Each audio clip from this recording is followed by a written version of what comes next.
be here. We do have a jam-packed information show. We have Stan Dale coming on in the second hour, and we're going to get into a few interesting issues with him. But first, we're going to open tonight by bringing on a friend of the show, a former guest of the show, Michael, to talk about the Malaysia Flight 370, a Airbus 777. Michael, are you there? Yes, I am here. How do you guys read Great to have you.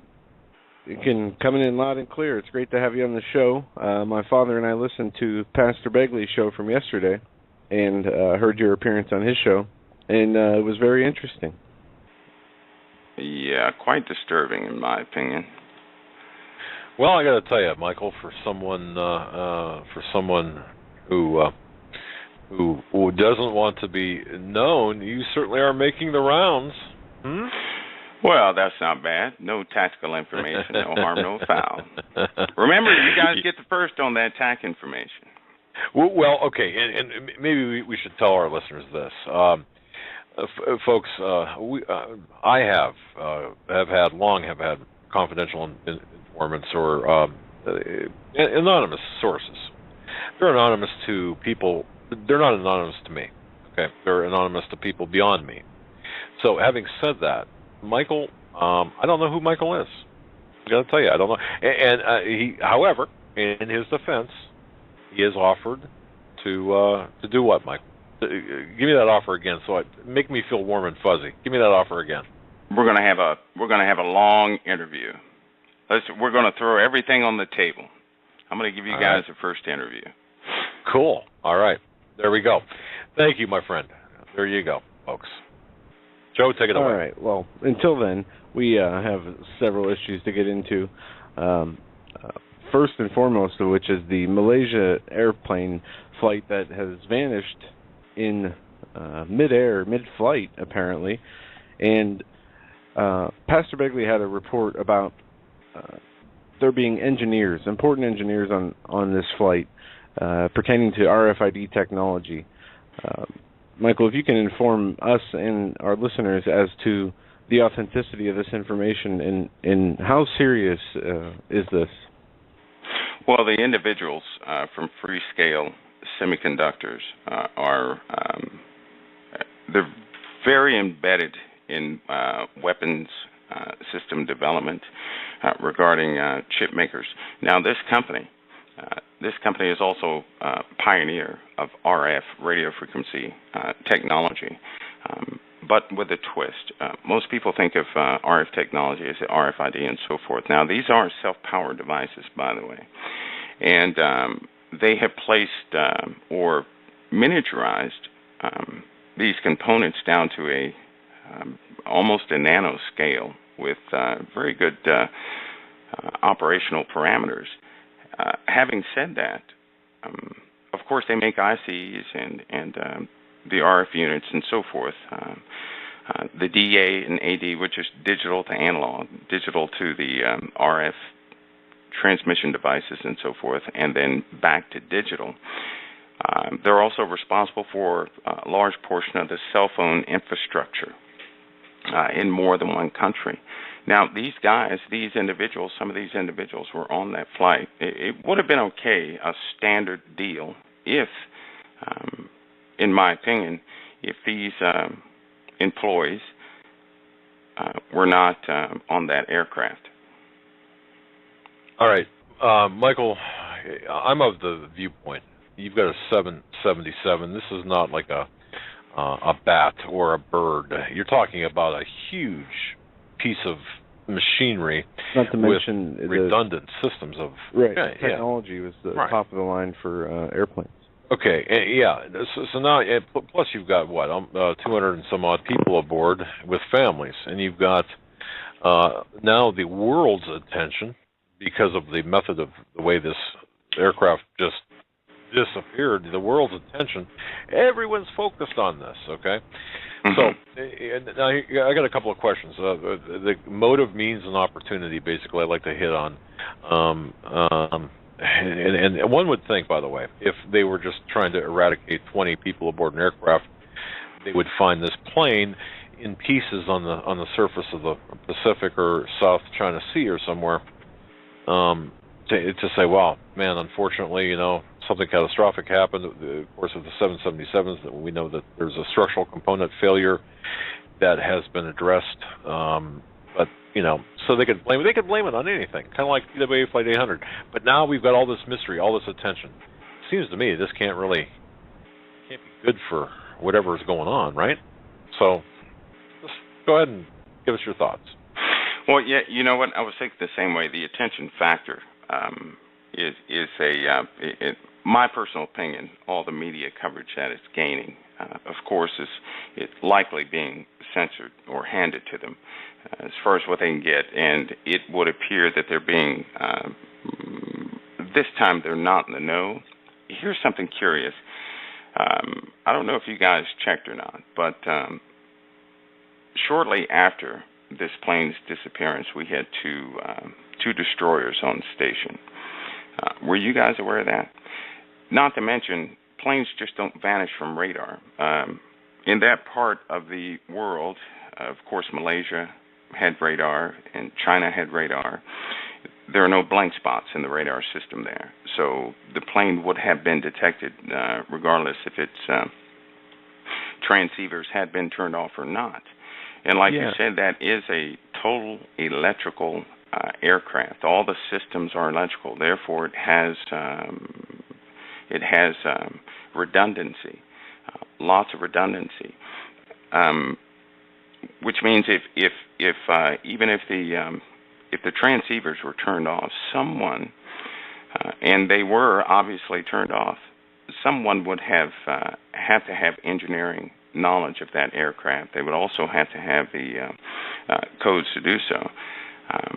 They would have to have access to certain parts of the plane to defeat those systems and turn them off. Now, it's just not one system. It's just not one transceiver. You have a land-based transceiver, a sat transceiver. You have an RF transceiver and a radio transceiver, which is redundant to the main transceiver system. All that was turned off. There's no beacon from the black box, which, by the way, can withstand temperatures of 2,000 degrees, and it can take up to, I think it's like anywhere from 4 to 2,000 Gs. So the likelihood of that being damaged is slim to none. And to actually turn that off, you really have to know what you're doing again. So if it went to the bottom of the ocean, they would still detect a signal for at least 72 hours from those instruments. Then you have GPS backed up systems, which means it's continually transmitting data from one part of the aircraft to the other. If all those systems did fail, which I don't think they did, if all those systems did fail, you would still have GPS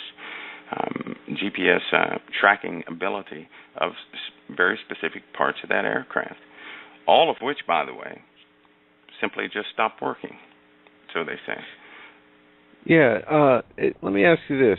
Two questions. One, and people in the chat are bringing this up, the passenger phone's ringing still. There's reports that people have called their families who were on the flight and their cell phones are still ringing. What would be the rationale behind that? Is that possible, even if we'll say that they were all destroyed, or? Rather than it going to voicemail, right. Let's just be clear on that. Yeah, well, that depends on the carrier. But see, here again, if you turn your cell phone off, or if the battery, something went wrong with the battery, right? It's going to say this cell phone customer cannot be reached. The hub will interpret that as saying I cannot reach a cell phone. You actually, when you're calling a cell phone, you call a hub. The hub contacts the cell phone based upon the contact with the person you're trying to reach. If that communication can be captured or not, your phone's going to ring. If not, it's going to go to something else.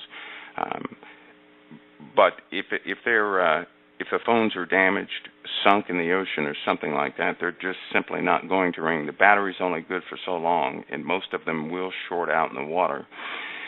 Doubtful that 10 or 12 are still going to work, and it's going to still keep ringing. So now, unless someone was within the infrastructure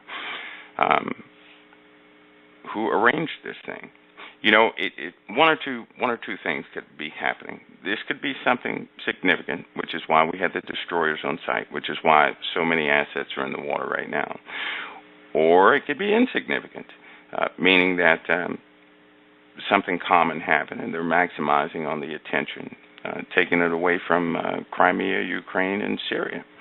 I mean, we just don't know, but the chances of electronic failure for these things and cell phones ringing through, more than one phone, to my understanding, it's just, you know, the evidence is piling up that something nefarious is happening. Yeah, and my second question was, with the transponders, having them, say people on the plane did not get to them all and shut them off, some kind of electronic attack happened, or if it would happen, could that kill all the transponders on board? And I know that wouldn't not sit right with the phones ringing, because it would kill the phones also, but let's just say it was hit by like an EMP style attack. Would that be able to stop the transponders on a plane? Well, all aircraft have to be equipped to withstand certain effects in the atmosphere, which means a lot of their redundant systems are shielded from such things because they're exposed to solar flares much more than surface-based technology and all sorts of a host of things. And so they have redundant systems. An EMP would not take out certain devices on an aircraft because it's not chip-based. It's an analog beacon which does not use a transistor, so to speak. It's more of crystal technology, which is unaffected by an EMP or something like that. Plus, it's very shielded. So, you know, there again, those systems would still work. We have sonar nets in that area, and you're telling me we can't find anything? It's just, you know, right? It's beyond the odds. It's just well beyond the odds of. We know somebody knows where that plane is. I really hate to tell everybody this, but someone has to know where that plane is. If they don't know where it is, all the radar systems would have had to have failed. SAC communications must have been down. There were no reflective signatures, heat signatures, and so forth. And all these things, by the way, show up on radar. We have Doppler radar that can show things also. And we can see flocks of birds flying, small flocks, you know, and we can't pick up an aircraft. And so, you know, something strange is happening. All right. Let me share with you and the listening audience the information I got today from my source, and I have not written about this. I haven't had the chance. I haven't spoken about it. I haven't even told Joe about this. Real simple. Look at the choke point. There's a choke point at the ATC, Air Traffic Control Center. Airports, Michael, let me ask you this. In an airport, you've got your civilian air traffic controller, correct? Mm-hmm. Air traffic controllers? Okay. Now, what else do you have there at the air traffic control center? Well, you got center overrides there for squawk and military aircraft. Right. Is there a physical person at handling those devices outside of the normal civilian air traffic control system personnel? Well, in Malaysia, I know that a few are hubbed, but there's normally a physical person there. But in some cases, they're hubbed to another location. Right, but for example, at the periphery of the radar where that plane is flying, you would have a physical human being representing, I don't know, the Defense Department, or, we'll say the Defense Department, or the military, actually looking at the radar, correct? Well, yeah, you have some type personnel there. All right. My source told me, though, the answer lies with that particular individual. Now, I'm not sure what the answer is, but the answer lies there, and to look there for the explanation as to how this entire thing took place, meaning that there was deception on the part of the, how can I say this? It was the plane did some things before it went off the radar. And it's being reported that the plane actually started to turn around and that the military of Malaysia knew that the plane turned around, yet let investigators and search crews search in the wrong areas for 2 days. At the advice at the instruction of the military ATC. Yeah, they had the correct course track, but they didn't convey that information in the beginning, and so now they're correcting things. You know what? On Pastor Paul's show, I said give it about 4 days, and the thing will it'll pop up again after certain things are done. So it's almost like a stall event, because if sensitive devices were on that aircraft, they're going to make sure it does not get into the wrong hands. Or if sensitive personnel were in there, that they'll just make sure that these people don't get into the wrong hands, and so on and so forth. Devices, though, Michael, can be diverted prior to boarding, but personnel can't, right? Right. Is there any way that this is being used as a way to move around military personnel? And you said there was 2 destroyers out there. Could this be a cover for military movements or military buildups? Well, it could be, Joe, but in this case, I'll tell you something. Scientists, engineers, right, they're very important preceding any type of combat, because they're considered invaluable asset. You're looking at people who have amassed a certain amount of knowledge, and they have the know-how to solve current situations and future situations regarding science, and so they become a very critical asset, a red asset, if you will. And believe me, they'll go to great lengths to do what they have to do to secure these personnel, to take them out of other countries' hands, and so forth. You could see the same thing in World War II and other theater operations around the world. When you say World War II, Calais, does that come to mind, or is that what you're saying? Perhaps like a deception, the invasion of Calais? That one too. There were a few, not to give go into history, but there were a few other incidents where they had to actually get some folks out of there and take them and bring them to the U.S. to get rid of them. But yeah, deception is necessary to have the public off guard, so that they can look in one direction while the real story is being unfolding somewhere else, of course, under controlled eyeballs. So, but one thing I would tell people to look at is we had assets in place prior to too quick. We had them in place too quickly. A destroyer is not going to be on site within an hour. Certainly, if it's too far away, they can only steam so high on the surface of the ocean. So these guys were here right away. That's interesting. And there's speculation about the cargo having gold on the plane, but that's been not confirmed by any news sources. It seems to be speculation. But what you're saying is that the important cargo is the men that were on board, and the knowledge and information that they had could be kidnapped by other countries, and the United States would need to extract their personnel from these countries or from the people that took them because of the sensitivity of the information. Joe, if you and if you look at the company itself and what they're involved with concerning the Department of Defense, you'll quickly gain an understanding that these guys are making processors for a lot of equipment. Now, if that equipment was compromised, knowing that we live in a world of autonomy, which means most vehicles do have the ability to take certain directives, make decisions, and drive themselves and fly themselves and so forth, if someone were to grab hold of that type technology, the actual architecture that we're using, they could compromise the entire our defense forces. Kind of like the Promise system, the Promise computer software, in a way, sort of, kind of, right?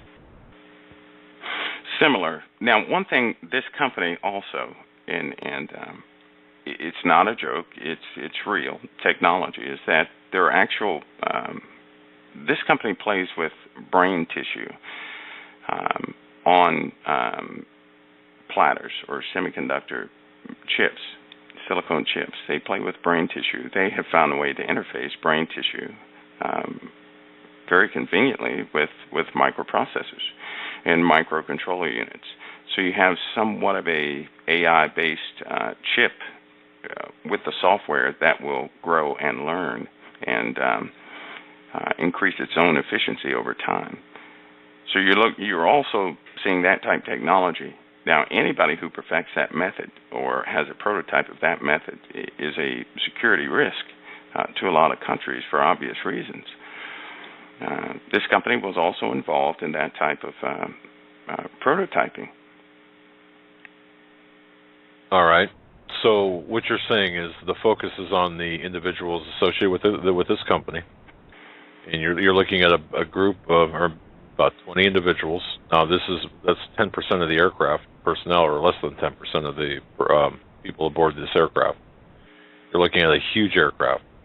So I guess if we go back to motive, means, opportunity, and who would the likely culprit be? Because all we're doing here is speculating based on informed. There's a lot of informed speculation here, but we are speculating. What's your best guess? My best guess is that the aircraft will magically reappear in a couple more days, and said personnel will be recovered. That's my speculation. That's what I can speculate. When you say recovered, are we talking about? You know what? I think that I really do think that some will be in not so good state, but some will naturally have to be missing. I think that's a decision that, if it were a staged event to a degree, if it were, then of course they would have to gauge the public's response to the news being distributed and decide whether or not to finalize what they're going to do. And for the audience, that may seem out there, but it's a very real scenario. It happens, and they will gauge the public's response to finalize something. So it's an on-the-fly plan, although the objective is going to be met regardless. But it could be on the fly. I think that they will recover some individuals. If they don't recover anybody, from that flight, it will cause. I don't think that story will be so quiet. People are not going to buy that explanation too well. Interesting. Well, here's part two of what the information I have, and in fact, I kind of referenced this on an earlier program, Michael, where if you look back in the history, and why is this important? Out of all the news stories that are out there, why is this important? Well, if you go back to 1947 in Roswell, New Mexico, if the internet existed back then, or if, like a Roswell type event happened today, can you imagine, folks? Can you imagine what this would be like? Okay, where you would find this, no, it's a weather balloon, no, it's a spaceship, no, it's this, no, it's that. You would have this feeding frenzy. And that, to me, it was explained to me, was a conditioning process, or the beginning of a conditioning process for the pretty much great deception, or the deception that we're about to see unfold. Could this be part of that conditioning process as well? Well, you just took the cap off of that bottle, didn't you? I was trying to stay away from that subject. It could be. It could be to introduce a type of natural fear or a type of awe. It could be, and of course, everybody's about to notice. You're gonna hear released stories of actual craft from the military, from the government, in the military-industrial complex, from other governments and their Department of Defense personnel, that they have developed certain craft, and they couldn't tell the public because of national defense and secrecy and all these other things, but that they had to do that so that they could match the technology of the threat that is likely out there. This is something everybody's going to hear. You'll hear those terms. There's likely life out there, and they're likely on their way here. and they will slowly introduce that. Did you see the footage of the alleged Ukraine UFO? No. No, I didn't. There was a metallic cigar-shaped object that has very clear video on YouTube, and I'm sure if people just search UFO in Ukraine, you'll be able to find it. And it's very, like as I said, clear, yet it's obvious that it's not any kind of technology that has been commercialized or released to the public. It's just very strange. Can I ask you a question about that craft that you saw? Did it have a what looked like a band 1/3 of the way down? Kind of like a cigar band or what? Possibly. It was a cigar. Yeah, like a cigar thing. band. Like a cigar band. It could have. I don't remember, but it ended up going vertical and having these white type of lights come out of it at different intervals, up and down. It was very, very odd. I'll have to find the video link and I'll send it to you. And all this leads me to another topic I'd like to talk with you about, is this Israeli-Palestinian deal, which I believe is the biggest story out of all the stories that we're seeing. And there's an article out today, Europe's alarming push to isolate Israel, and it goes on to say, President Obama warned of an international fallout if Israel fails to embrace the U.S. Middle East peace proposal. Is this as serious as of a story as I think it is? Should this be the most important focused on issue right now? This push for peace or two-state solution? You know what, Joe, I have to say that, for one, because I do believe in the Bible, I know that land is going to be divided, because they said God said himself, he wrote it, they will divide my land no more. So number one, that land will be divided. Number two is that it's very serious. It's serious because Israel is being pushed into a corner, and they're trying to force their hand to have an agreement so that the surrounding nations can complete their structuring. And it's almost like it's been designed this way, that Israel is forcefully being pushed in this corner because it's just time for those who organize the Middle East for them to be pushed into the corner for expansion. So it's not something new. This is something that began a long time ago. In fact, with the gathering of Israel in the order to make Israel a nation in the first place, it was designed that way. But it's a very serious story because Israel will not hesitate. Here's what's happening now. Israel is becoming more and more agitated with Iran. And now they have a new problem because everybody's overlooking the weapons shipments. Still, chemical weapons are in the mix. Those weapons are making it down towards Egypt. And everybody's looking over this problem. We still have a chemical weapons issue. And Syria is still one of those trigger points that will likely cause some serious feedback. Israel wants to do a preemptive strike, and very soon they will likely do that also. I don't know what our president is doing. I do not. But I do feel that Israel, if pushed into that corner, will be forced to strike, and I believe that's going to be that's going to be the icing on the cake. When they take it upon themselves and they do strike. Now, Joe, remember this biblically. Israel will be hated of all nations, right? Of all nations. Not one nation will be excluded. What, in fact, could make everybody hate Israel that much is if Israel took it upon themselves to strike a country, Iran, to strike a country, and this country portrayed like that was the most heinous thing they could have ever done. And, of course, the Arabs will get behind that decision, and then Israel's in trouble for real. I do foresee that happening. It won't be the first time that the governments had to talk Israel down from launching small tactical nukes. They're just itching to fire, to launch something like that.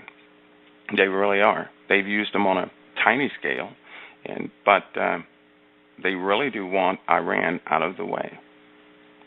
The 4 missile strikes from Israeli submarines, of course, that Obama had fingered the Israelis to the Arab world. So they were the ones that struck Russian weapon depots in Syria. It's my understanding, based on intelligence I have, and I know that this has been refuted, but it's my understanding that the 4 strikes were in fact nuclear in nature, using a weapon or having a weapon used that is not commonly known exists. Any comment on that? Well, I'd say if people would look at if they would just do their homework and look at the yield, and just look at the yield of that weapon. Look at they tried to hide the size of the projectile in the first place, because a small projectile is not going to have that much of a yield. Even your high explosive weapons won't do that. And then the saturation effect, or the how it turned life into dust all around it. Of course, a conventional weapon will just simply give a shock wave, a little heat. This was massive amounts of heat. To my understanding, underneath the ground, where there was junk and pipes and so forth, they were in a molten state for at least a few days. A conventional weapon is not going to do that. Even a HG, a heat round, won't do that. Incineration devices won't do that, not for a couple days. And so this was something different and new. This was something different and new. But I'll say your source is probably he's probably correct in his analysis. He's probably correct, because there are a host of weapons that are not introduced to the public that will be introduced this year. A host of weapons will be introduced this year that are just not known to the public. They can't release them, right to the public's face one by one, not because of national security, but because of the actual shock effect that they have. Because people will say, well, how in the world is that possible? Or where did they find the money to develop this? Or how long has that been into production? So they're just going to start demonstrating or showing these things and introducing these things. Interesting. Well, if we can create, or if not we, but if a hologram of a rap singer can be produced on stage, and if the police agencies can roll out sound weapons, non-lethal sound devices that could make people sick or do all sorts of things to their central nervous systems or what any other systems, what's to say?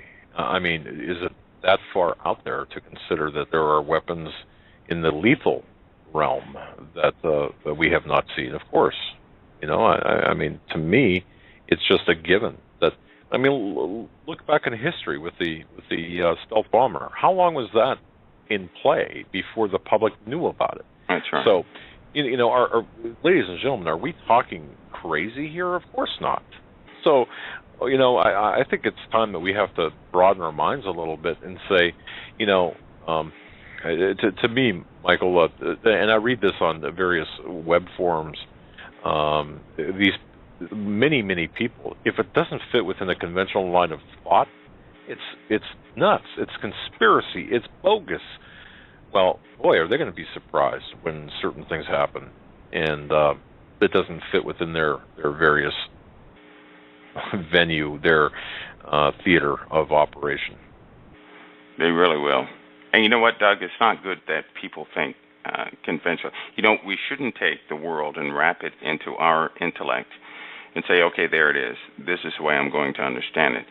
The same people that do this thing, they're going to become casualties or worse. Just like the individual defense weapons that soldiers will have, they have laser vests that can intercept up to, I believe it's 180 bullets per minute. Now, these are laser vests that intercept bullets from hitting a soldier. They are mounting laser devices on the Abrams class vehicles and other vehicles. So lasers right now are being used in theater. They have been tested. They're both land-based, air-based, and sea-based, and they're highly effective. So you're looking at technology like this, which has been, the field testing took a while, but they're out there. The power systems have been developed and just about perfected because they have to have very high-yield power systems. You're looking at a lot of voltage and amperage that has to produce these lasers, but because they are pulsed and sound-based, by the way, the company, Freescale Semiconductors, had something to do with that. They are very efficient weapons. So a soldier now has a defense mechanism built into his uniform, plus a weapon. So we're looking at things like this that are not, they're not on the drawing board. They have been field tested, and that's important to note here. These things have been field tested. And a field test for a device like that takes at least 2 to 3 years, at best 2 to 3 years. And they have actually been field tested. But when you say field tested, you're not talking about the entirety of the military or the branches thereof. In other words, you're talking about different components. Correct. On a need-to-know basis. So, Correct. if your brother-in-law, for example, is in the Navy or Air Force or Army, I've never heard of that. Well, yeah, chances are you didn't, unless you were part of that group that was in testing and under that particular type of assignment, right? Yeah, and in fact, they do this with everything. They normally use special operations to do those engagements. They'll test weapons at White Sands because nobody can get out there and be nosy, and they will test them in isolated combative situations just to see their outcome. They'll pull all the data from it, and then maybe a year after that, they'll start distribution. But the technology is out there. The technology is complete, and the technology will be distributed and be issued as part of a soldier's personal equipment. And so, we've actually hit that error. All right. Well, so to wrap this up, I mean, in terms of the plane, the missing aircraft, and I do believe I believe they will find it, or, well, here's what I believe. Either we are going to, it's going to reappear, or it'll be found in a manner in which we really don't want it to be found necessarily, or they're going to find the wreckage. Now, I mean, boy, does that even make sense? In other words, wait, they're going to find it, or they're going to find it. I really don't. I guess I'm looking at this from a larger picture, in a larger picture type thing. I don't think if this was, and I believe this was something nefarious that happened at a higher level than everyone's looking at, then I think it would be to the detriment of the agenda to keep the mystery of this plane going. I really believe that because it's just going to spin off a whole bunch of conspiracy theories and get people's attention in there. So I believe that if, at the end of the day, there will be some sort of resolution to this, or a resolution perhaps that we really don't want to get into. I mean that was kind of what I was going for, and I'm not even sure if I explained that well in my summation. But I'm very concerned because of the technical wealth aboard that aircraft and the human technical wealth. Not that the others are not valuable, but I'm talking about the motive. What would the motive be? Well, the people aboard that are part of this company. Or were they a defense contractor? I mean, are they? Yeah, they had defense contracts. Yes. Okay. All right. They absolutely did. Okay. All right. That's one of my primary concerns, is because of what they're involved with. because we're still having drones taken out of the air. It's an issue. It's an issue. Well, not just taken out of the air, but actually hijacked, if that's the word that you would use for an unmanned drone, right? Yeah, landed intact and everything.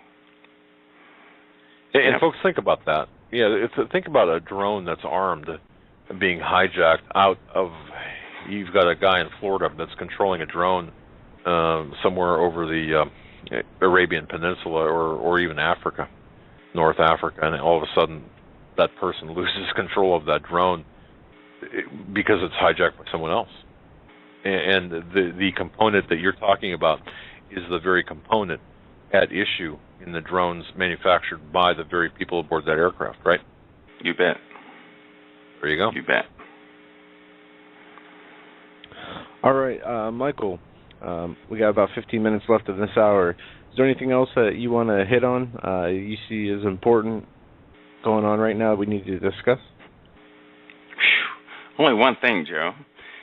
You hear about Yellowstone cutting up, right? In the Pacific Ocean, there's a volcano, a shield-type volcano, that is 135 miles in diameter. It's one of the biggest volcanoes in our solar system, and it's in the Pacific Ocean. Wow, okay.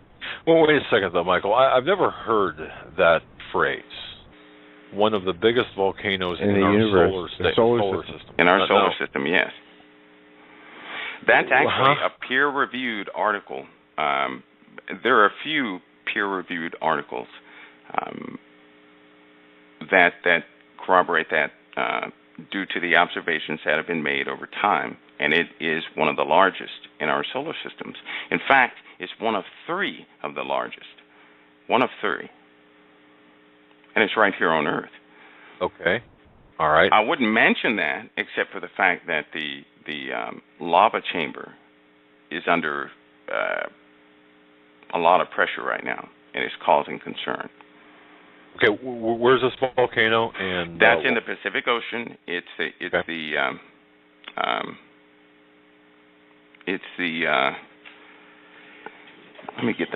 me see if I can remember the guy's name. I'd like for you guys to see if you could dig up the peer-reviewed articles. That would be wonderful. Then you could see what the deal was with this thing. But recently, and they're trying to do more research on it because there's a lot of dead whales and so forth popping up from the bottom of the ocean, half cooked, and it's because of this caldera. It's lava chamber. It's getting real hot. It's under a lot of pressure. It's beginning to release a lot of aerosols and so forth, and they seem to think that it's actually spawning a lot of quakes in the Earth. They really do, and it's part of the Earth's expansion because the Earth is certainly expanding, and that is measurable right now. So Stan Dale was correct in that the Earth is certainly expanding. All right. Let me find this. If you can tell us approximately where this volcano is in the ocean with the name of it, and that way we've got a good idea. Yeah, it's let me. I'll tell you what. Jeez Louise, guys, forget I didn't want to go there. Joe, what I'll do, I'll give it to you, Joe. And then you can give it to the room right after I find it. Okay. Because I have to find it. It's a weird name. A name I can't remember. It starts with a T. Starts with a T, okay. Yeah, Tangkuban Parua, or Peru? Arahu? How's that? Near Jakarta, I guess is my question. Well, or how about Tandikat? Mount Tabora? Is that what you're talking about, Dad? Tabora? No, that's another one. I mean, wait a minute, guys. Because if we give out too many names, then the people won't see the peer-reviewed article, and it won't be taken serious. Because I have this feeling that this thing is going to cause us some problems in the next, probably in about a month or so. Pacific. Right. Yeah, it's already venting, and so that's an issue. I mean, this thing is it's bubbling over. It's expanding too fast. Maybe Stan may know something about that. I hope he's listening. Maybe he can dig that name up, but I'm going to certainly get the name and give it to Joe. We'll ping Stan with this. Actually, the only ones that begin with a T is would be in the North Pacific Ocean. Well, I don't know. Yeah, I don't know. Well, when you get the name, we will post the peer review articles on the yeah, because that's where the good information is, in the peer-reviewed articles. So what effect are you? I mean, okay, so it's acting up. Why should we be concerned? Well, because our planet is still expanding, and of course, the earthquakes. The Earth is continuously vibrating, and the magma chambers in this thing are much larger than what they previously anticipated, up to 135 miles in diameter. Now imagine a lava chamber 135 miles in diameter. That's just unheard of. And now that this thing is being activated over the mountain range portions of where it lies, it's drawing attention, certainly from NOAA. NOAA probably has some recent data on this thing. I'm not sure how much, but I think I might have the name. Is it Tamu Massif? Yes. The world's biggest volcano? Okay. Yes. That's TAMU MASSIF. I still won't remember. That's the strangest name I've ever heard of. Yeah, they say it's the world's biggest volcano found under the Pacific Ocean, and there's a team of scientists from New Mexico, some from Texas A&M, that have been studying it from this paper I'm reading. And they go on to say it's massive, and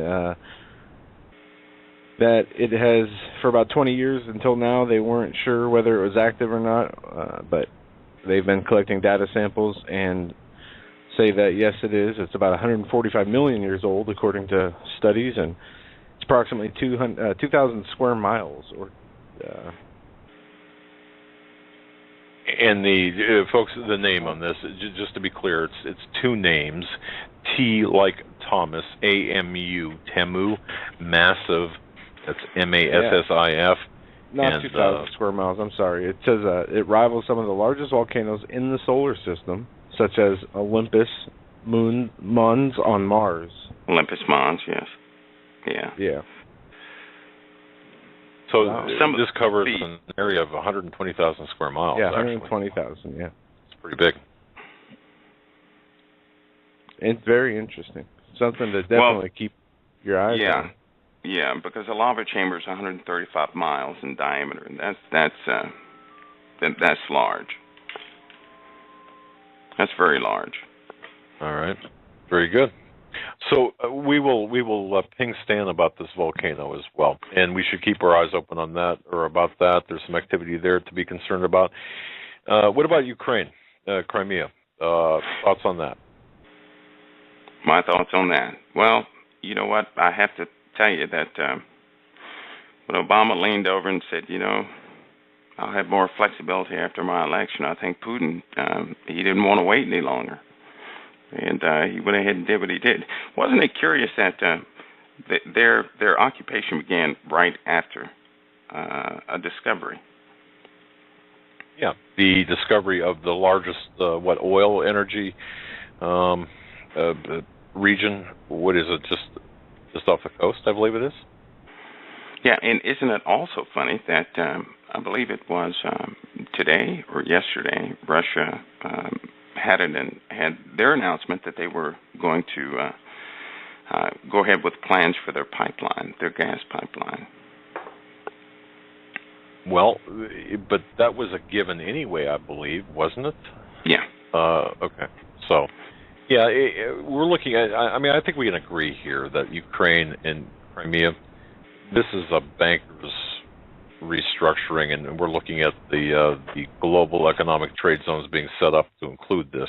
This is what I believe, Michael. So, I don't want to tell you necessarily what I believe, but I want you to tell me what you think, and what your sources are telling you. But I think this is key, solidifying more of the advancing the agenda of the New World Order to the 10 economic trade zones, this being a key component thereof. Yeah. Well, having said that, I think it'll die out in a very unfashionable way, too. Well, when you say die out, a point has to be made. A point has to be made to the international community. A point has to be made from this. Yeah, and I think the point that will be made is, and look, I know that we're seeing this happen at multiple levels, Putin versus Obama, but ultimately they're being managed by the same players. I think we need to really understand that. This might be a mob fight at the street level, but at the level, executive level, these people are being managed by the same people, by the same players, or by the same managers. Do you agree? Yeah, they are.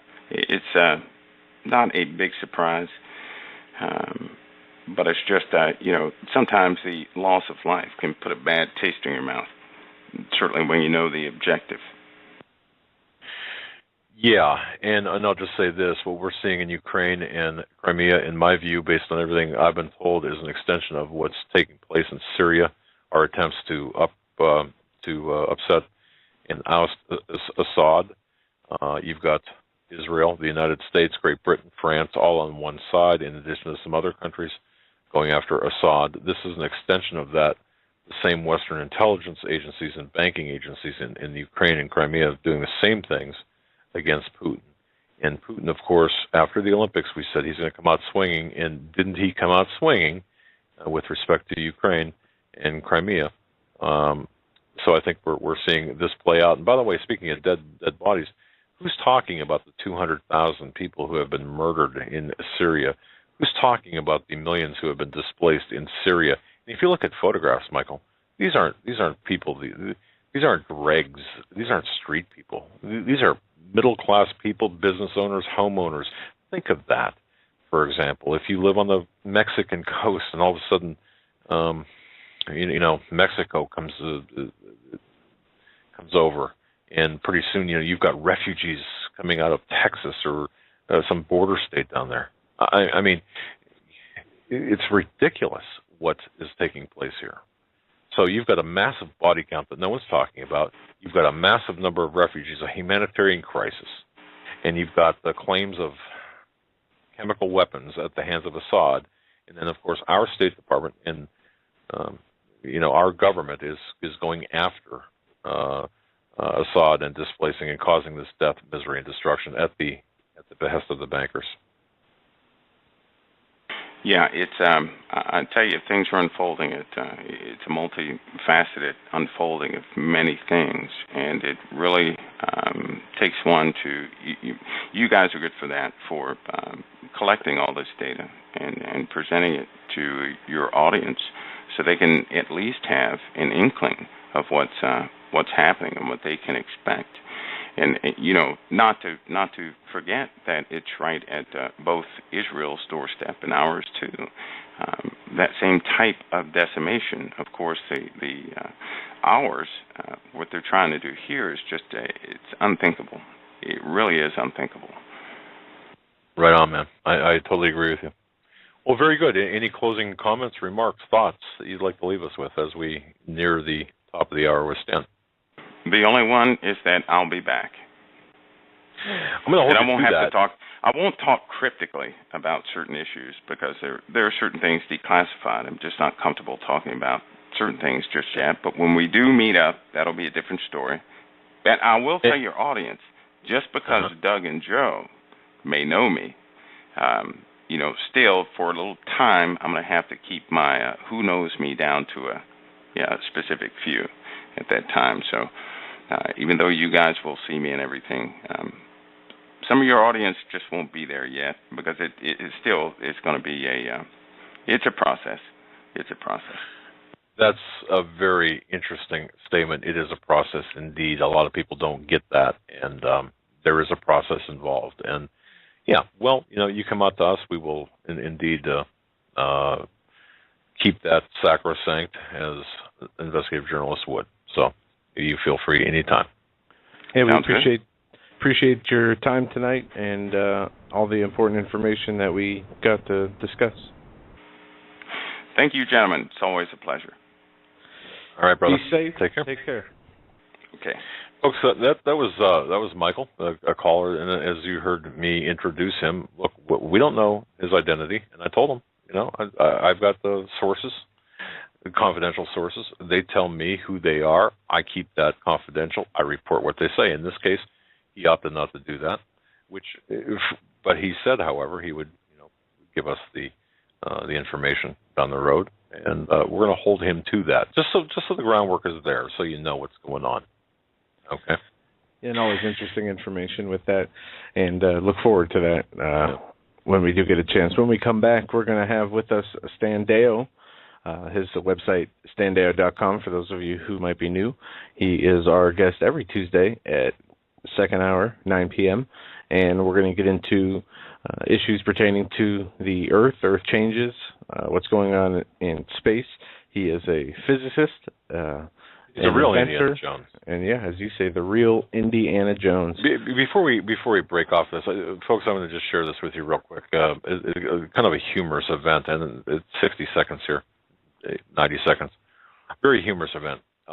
Ladies and gentlemen, I don't do cell phones because if there's not if I can't look at the phone and I can't see numbers, then what is it? Okay. I just share this with you in humor, and you can laugh at me, poke fun at me at your leisure. But earlier today, and I shared this with Joe, and he was laughing. My wife has she's had a cell phone forever, and an iPhone. An iPhone, okay, thank you. And I talk about iPhones, really not really knowing what they are. So we were together this morning. It was a very serious situation, and anyway, I had to make a phone call. And so I don't have a cell phone, so she gave me her phone, and I've never used it.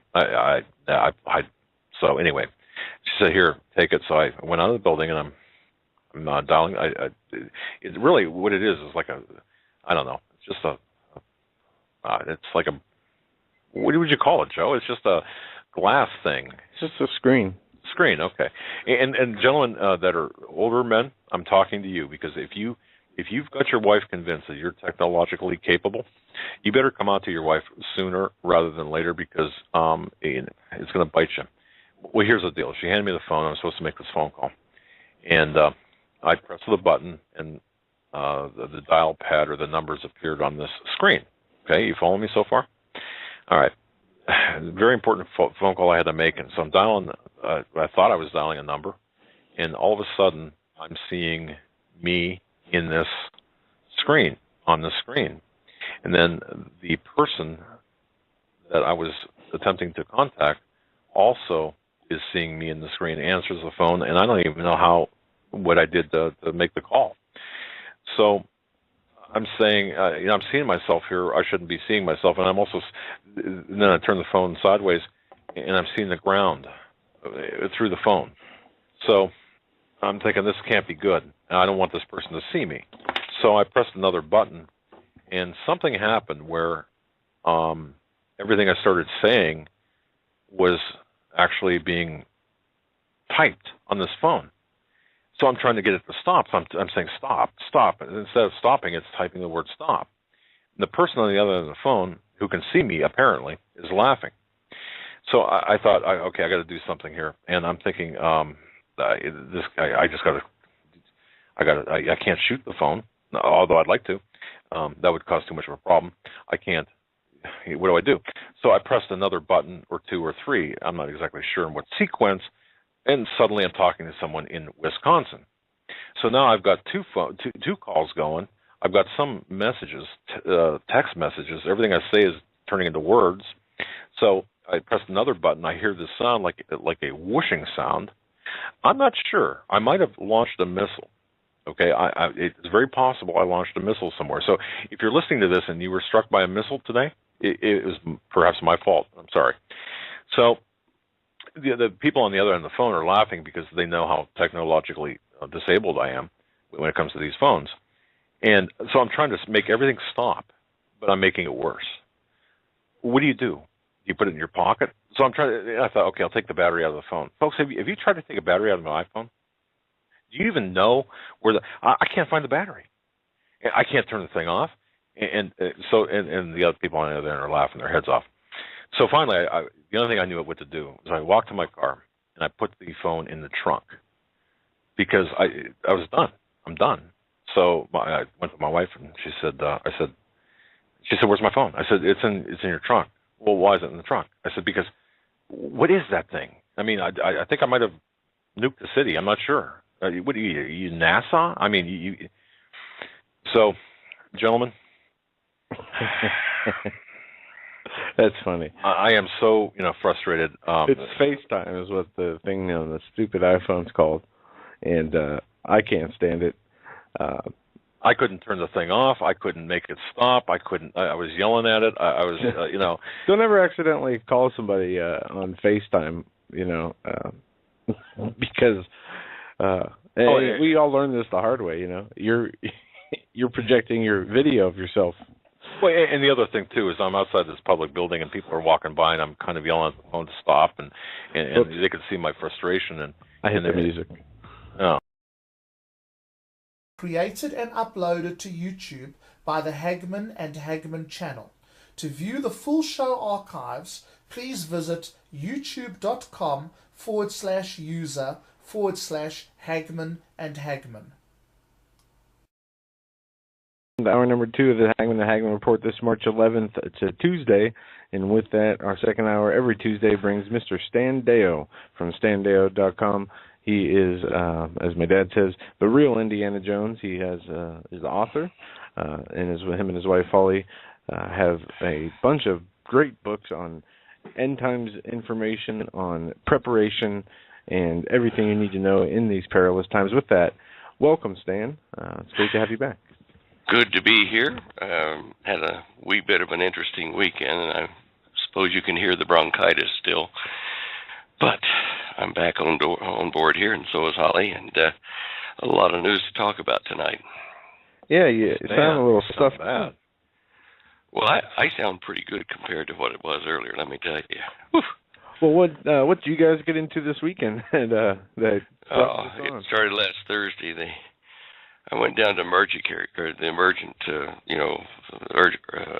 doctor, and because I was having trouble breathing, and so he got a bit panicky and sent me over to the emergency hospital, and I had to go through a bunch of the standard, heart checks and injections and CAT scans and stuff, and then they said, "Oh, you got bronchitis." And I thought, well, thanks, several $1,000s later, I appreciate that. But anyway, they gave me the antibiotics, and fortunately, Holly hasn't caught it quite as bad yet. So you guys have been through the ringer this winter. Say again? You guys have been through the ringer this winter as far as illnesses. Yeah, I know. We hardly ever get any viruses or flus or stuff like that, and we take the what do you call it, the pneumonia shot because we're older now, and I figured at this age it doesn't matter whether it's the mercury or the pneumonia. It's still, I'd rather go feeling better. So wow. Dear. Boy, you looked at our front page this evening? Yes. Have it up right now. Not much to talk about, is there? Yeah, I mean, where do we begin? Really, I think with the water issue from California and what you have up here in Oregon, water department to shut off surface and groundwater to upper, how do you pronounce that? Klamath ranches and farms? Klamath. Klamath, okay. Yeah. This is, as the California drought continues, this is part of the same system of drought? Yeah, drought is always relative. It's not absolute rainfall, and because Oregon has a number of orchards and things that are dependent on water, it's relatively serious for them as it is relatively serious for California. And in both cases, the industries have grown up dependent upon a certain quantity of water for the locale. And it's crazy. I mean, I guess I'm not the government there in Oregon. I don't know why they've deemed it necessary to follow California's suit, but if you were the farmers involved in trying to make a living, you'd probably be pretty cross about that. Really cross. Crazy. Yeah, Crazy. it is. Now, Stan, though, we'll let you pick the topics in the order in which of importance or whatever you think, because there is a lot, and of course, drought being one of them. The weather here we're in the Northeast, where we are. Just as an aside, it was, I think, 50 some degrees today. I was out with just a sport coat, and it was comfortable. But tomorrow it's going to be down into the single digits. So, and snow, or low double digits in snow. I'm getting tired of this weather, but anyway, you pick the topic here, and let's leave off whatever. You can always start out a conversation with the weather because it's on everybody's lips these days. Doesn't matter what country you're in. The Australians, of course, have come through, I think, the second worst drought in their history, and they're looking at extreme temperatures and increasing drought. Now, they're on that part of the world, and we're on our part up here where we're getting freezing temperatures and ice storms and snow and unusual amounts in places for this time of year. What is causing this? Now, it's interesting to note that our U.S. Senate is holding an all-nighter where the Democrats are trying to justify their theory that it's human-caused global warming that's causing the freak weather. But this just is not so. I can't believe that they don't read the reports, like from NASA and stuff, that say, this isn't due to, cow gas or increased, fuel consumption or whatever else. NASA published an article, and in fact, if you go to our web site at standale.com and go down there to the right of the microphone where it says Show Images for the Night, click on that, and then get onto the Show Images page, and you'll see the top left-hand thing is a picture of the sun shooting, energy at the Earth. Now, if you click on that, it'll take you to a page with some more information on all this. Oh, dear. And some of it's locked out, so you can't see it. I don't know why, but anyway. If you click on the words underneath the lettering underneath the picture. Yeah. And it's showing that it's the sun's energy more than human endeavor and increased consumption of energy by humans. It's the sun's energy that drives the cyclical climate variability here on the Earth, and particularly in the North Atlantic where we are here. I've been trying to tell people this for years, but pay attention to the sun. It's the major player. A human influence of the global temperature and climate does have an effect, but I'd say it would be in a range of 4 to 5% tops over what the sun is doing. We follow the behavior of the sun, the energy output of the sun, and this goes back tens of thousands of years in the climatic record, showing global freezes, ice ages, and if you compare that to the sun's, known illuminance, our energy output at that time, it drops. Therefore, it gets colder here on the whole planet. And these are records you can get out of the ice cores in the in the Antarctic and in the Arctic ice cores that have been taken over the last 10, 20 years, I think it is, where they've been comparing the layers in these ice cores and the amount of carbon deposited and various other factors that tell you what the temperature was like and what vegetation was like on the planet. The sun is doing this, and the only reason I can think, whether it be Democrats or Republicans or tree huggers or whoever, are even approaching saying it's human activity and life that's causing this global warming. I think they've changed it now then to call it something else because it's not politically correct anymore, but trying to save face. I think what they are trying to do as globalists is frighten people into making massive changes in their lifestyle and their energy consumption, various other things, ahead of a crisis that may occur due to inequity of distribution of energy or income or resources in the planet, which might lead to global nuclear war. They may be trying to steer us in that direction for a bogus reason, to get people to pay attention and actually do something. Now, you can't deny that our climate is in change at the moment. I mean, you guys up there where you are in the northeast sections of the United States must feel this year. We've had, 4 or 5 La Niñas out in the North Pacific, or, well, all the Pacific actually, but from the equatorial regions northward, over the last 7 years. And we've had 2 El Niños, and they were very short. Now, when we get El Niños up here, it's better off for us for, water, at least here in Colorado and various other places at spots around the United States. And at one point, 3, maybe 4 years ago, NASA was thinking and NOAA were thinking we may see back-to-back El Niños indefinitely. And then they didn't happen. We had more La Niñas than El Niños. Australia's second worst drought in its recorded history, that tells you down where they are, they're getting unusual climate and climate change. Where we are, colder, wetter, nastier, okay, we're getting unusual climate change. And you look in Europe and Russia, there's just all kinds of places recording strange weather, which really appears to be a climate change. And again, that kind of climate change that rapidly and to that extent point back to the 95% factor, the sun and its energy output.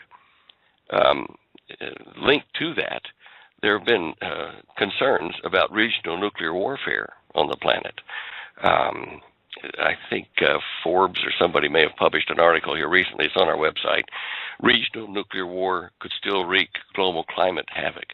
And the reason they're concerned about, nuclear war being used in, the Middle East or in Europe with the Ukrainian tensions is this.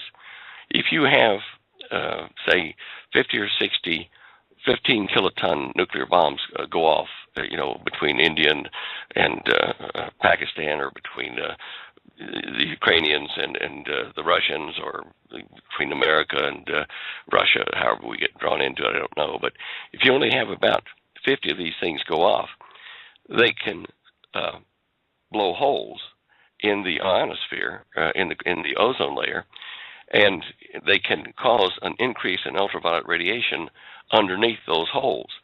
And this alone will cause crop damage, skin cancers, nausea, sicknesses, right underneath where it hits. And as I've told you before, I've been in one of those ozone holes that wasn't blasted by nuclear war at all, but down in Australia, and it does hurt to be out in it. It's like a zillion little needles hitting your skin, and your eyes want to cry even with sunglasses on because of the increased ultraviolet.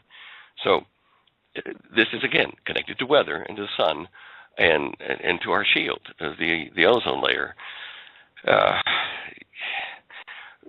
I on one hand, I think, the Democrats are dumb, but then on the other hand, I think, well, no, wait a minute. All the parties are really controlled by the globalist agenda to bring one happy little family together, and for the people of the planet to see the need for that. And therefore, things can be blamed on human endeavor, which is what they want to control anyway, and that would force people to move that direction for survival. And that's about the only way you're going to get people to vote away, the amount of fuel that they use here in the United States, for instance, the amount of energy per capita, and various other luxuries that we have over other countries, the advanced world does anyway, the developed countries. Anyway, I'm on my soapbox again. Sorry about that.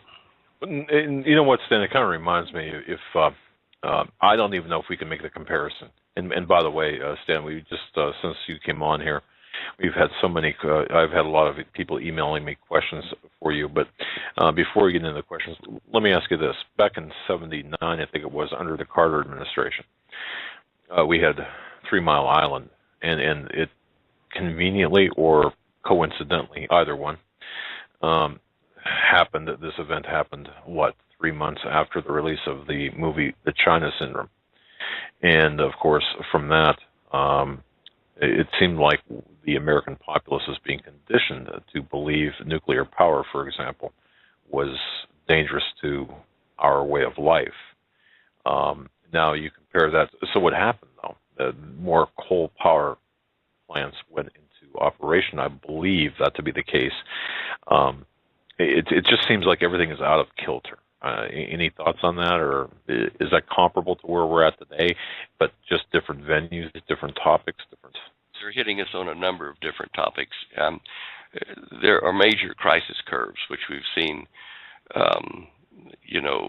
accentuated in the media over the last, 20 years at least, moving people towards certain directions which would give more of their sovereignty away to a central global government before the real disastrous strike. I have no doubt that there are a number of these crisis curves that are serious and in the long term should be addressed as rapidly as possible.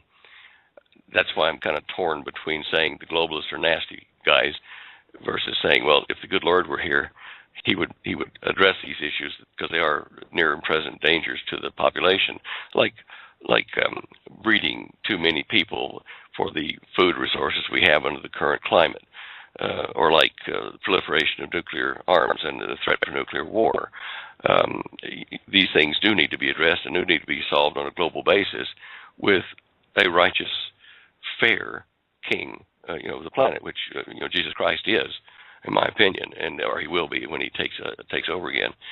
But until we get there, we've got greedy people following a satanic plan to dictate to the earth and to enslave the people of the earth to serve the minions at higher levels to Satan. And I know this, is like beating the Bible and stuff, but it's the truth. That's what's happening. So, it makes me say, look, we do have to have global order, global economy, fairness. For work put in, you get reward back to you individually. You get individual incentive, that kind of stuff. I see that, but not under a human, satanic, inspired or controlled government of the planet. They are definitely not fair to everyone in the system, whereas Jesus would be. So, we're being conditioned, and it's all part of what many of us that have been studying this for years now have seen forming. And hard to argue against the ideal, but certainly not hard to argue against the way they're going about it and who's going to be in charge temporarily. Understood.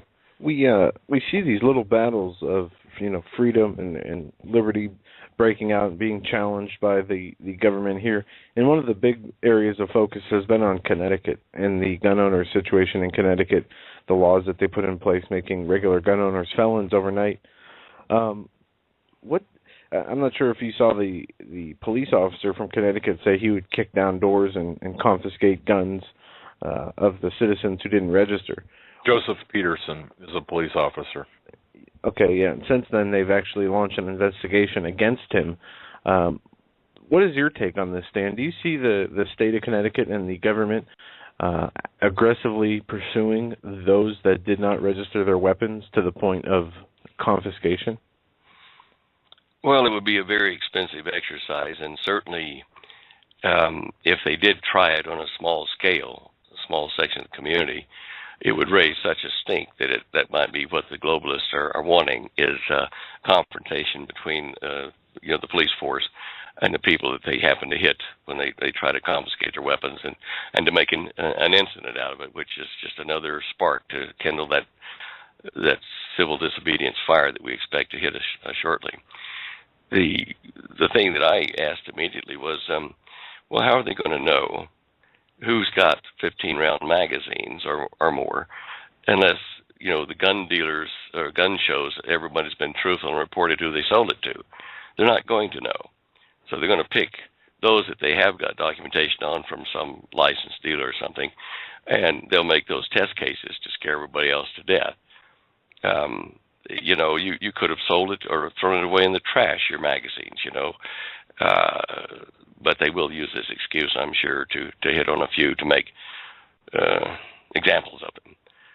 What I find strange is that the police in a lot of the states realize that they, too, will be at the mercy of the globalists when civil disobedience strikes.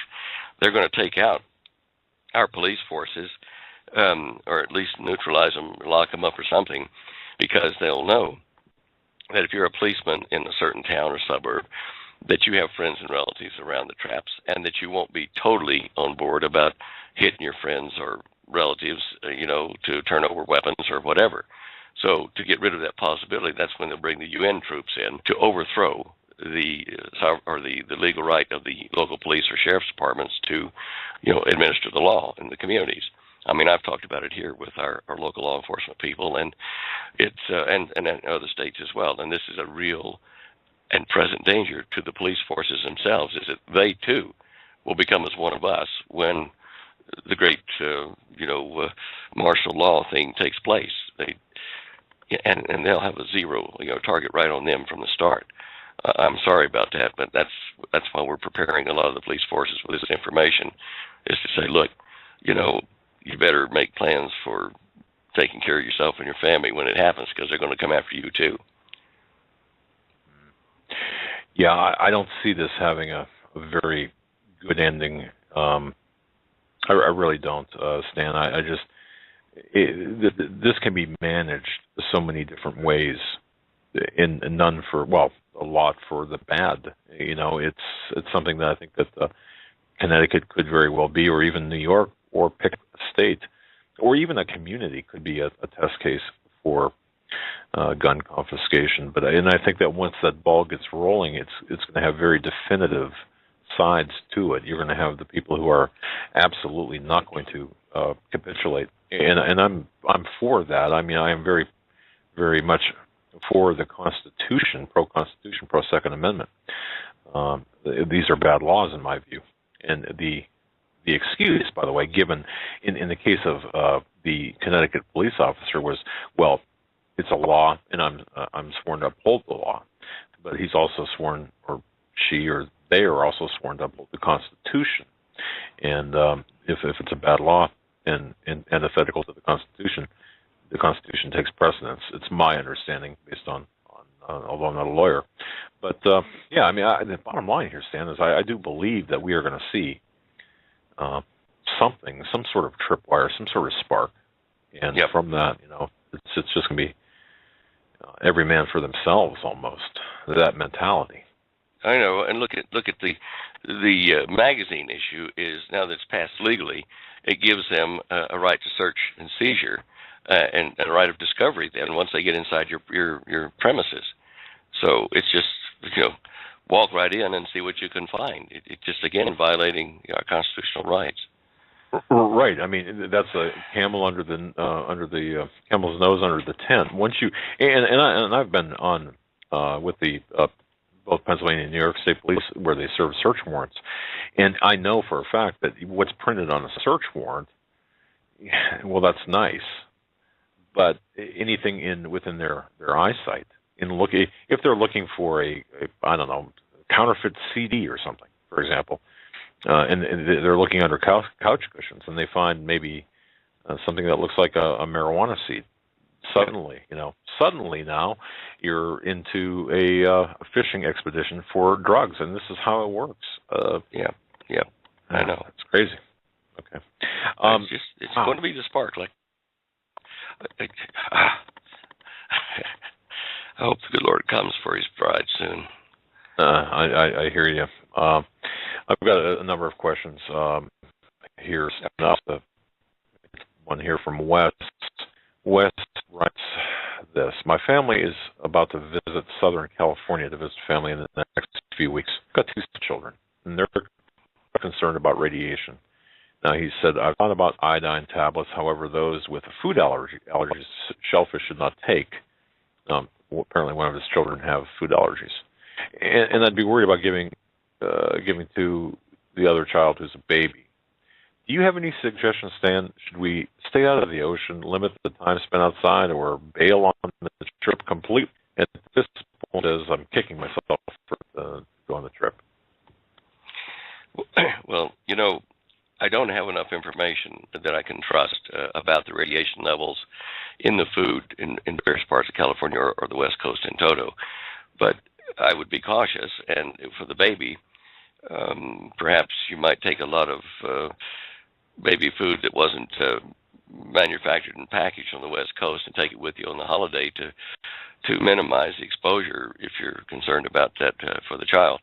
as far as the child with the iodine allergy, or for the adults without the allergy.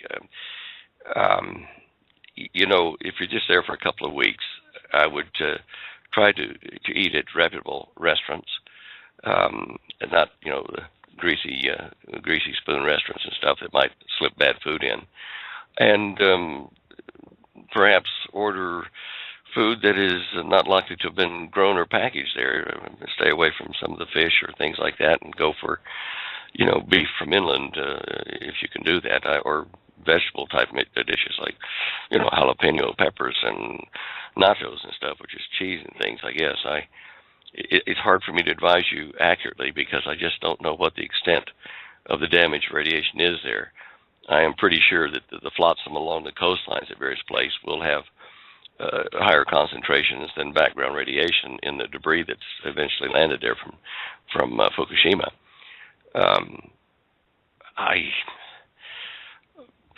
I would myself not like to visit there, but that's just me. Be as cautious as you can, and pack as much as you can as auxiliary food supplies when you take the trip, and minimize your exposure to the local food if you're concerned. He shouldn't take his kids to the ocean and flop around in the tide there in the surf, perhaps, or. Well, look, normally you can see junk on the shore. These mats of stuff that float up, and I think mainly more up in Northern California and Southern Oregon. But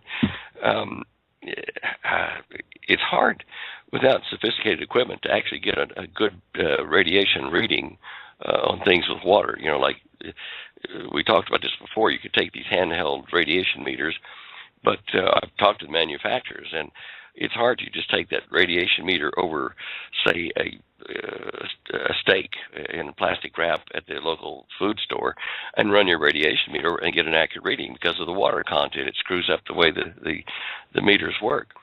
I do know that you can, with a scintillator and some of the more expensive radiation detectors, you can see deviations in background radiation, which might tell you what's happening on the coastal waters. But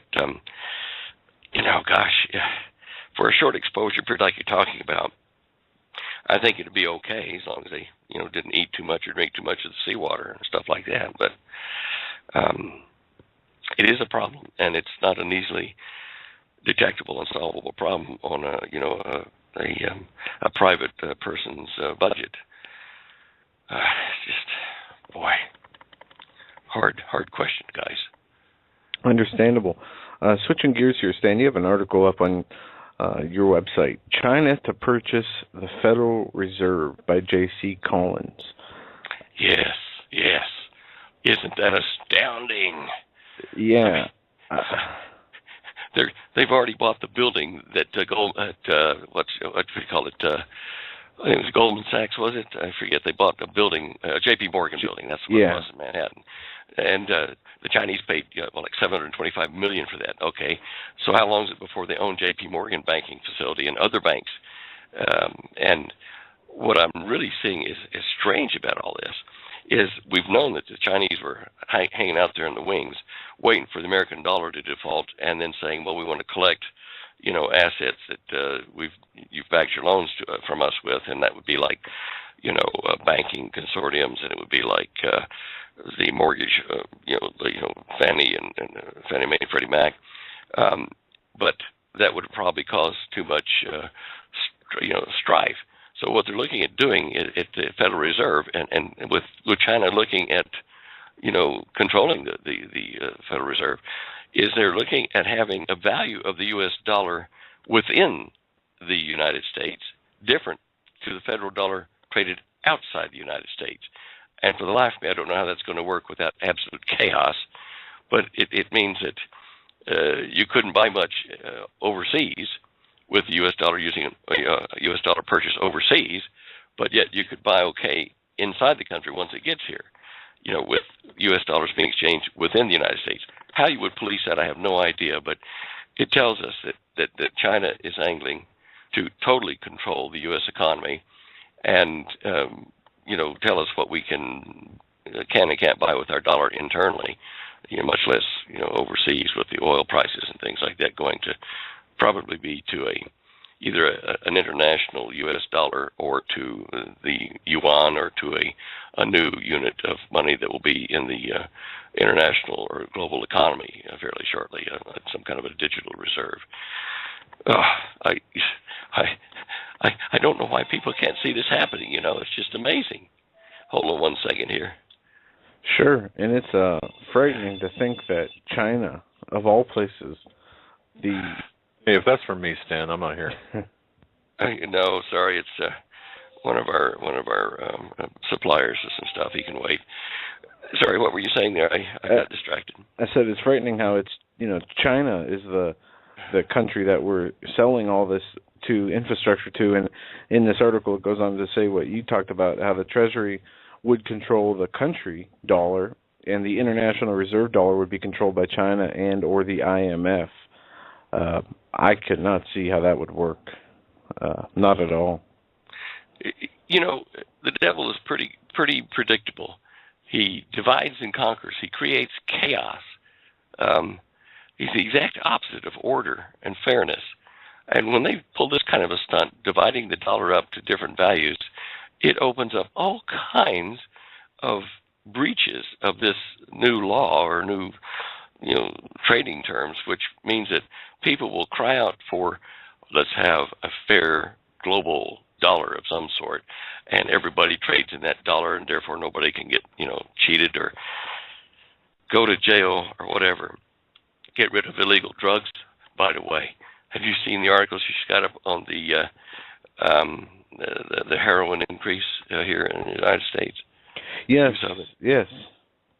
Oh, well, I tell you what, that's frightening. It's definitely prophetic when it says that there's going to be the age of pharmacopoeia or pharmaceuticals, and so many people using it. I don't even know how they can afford it without being, just tools of the drug cartel somehow. It just How can people do that?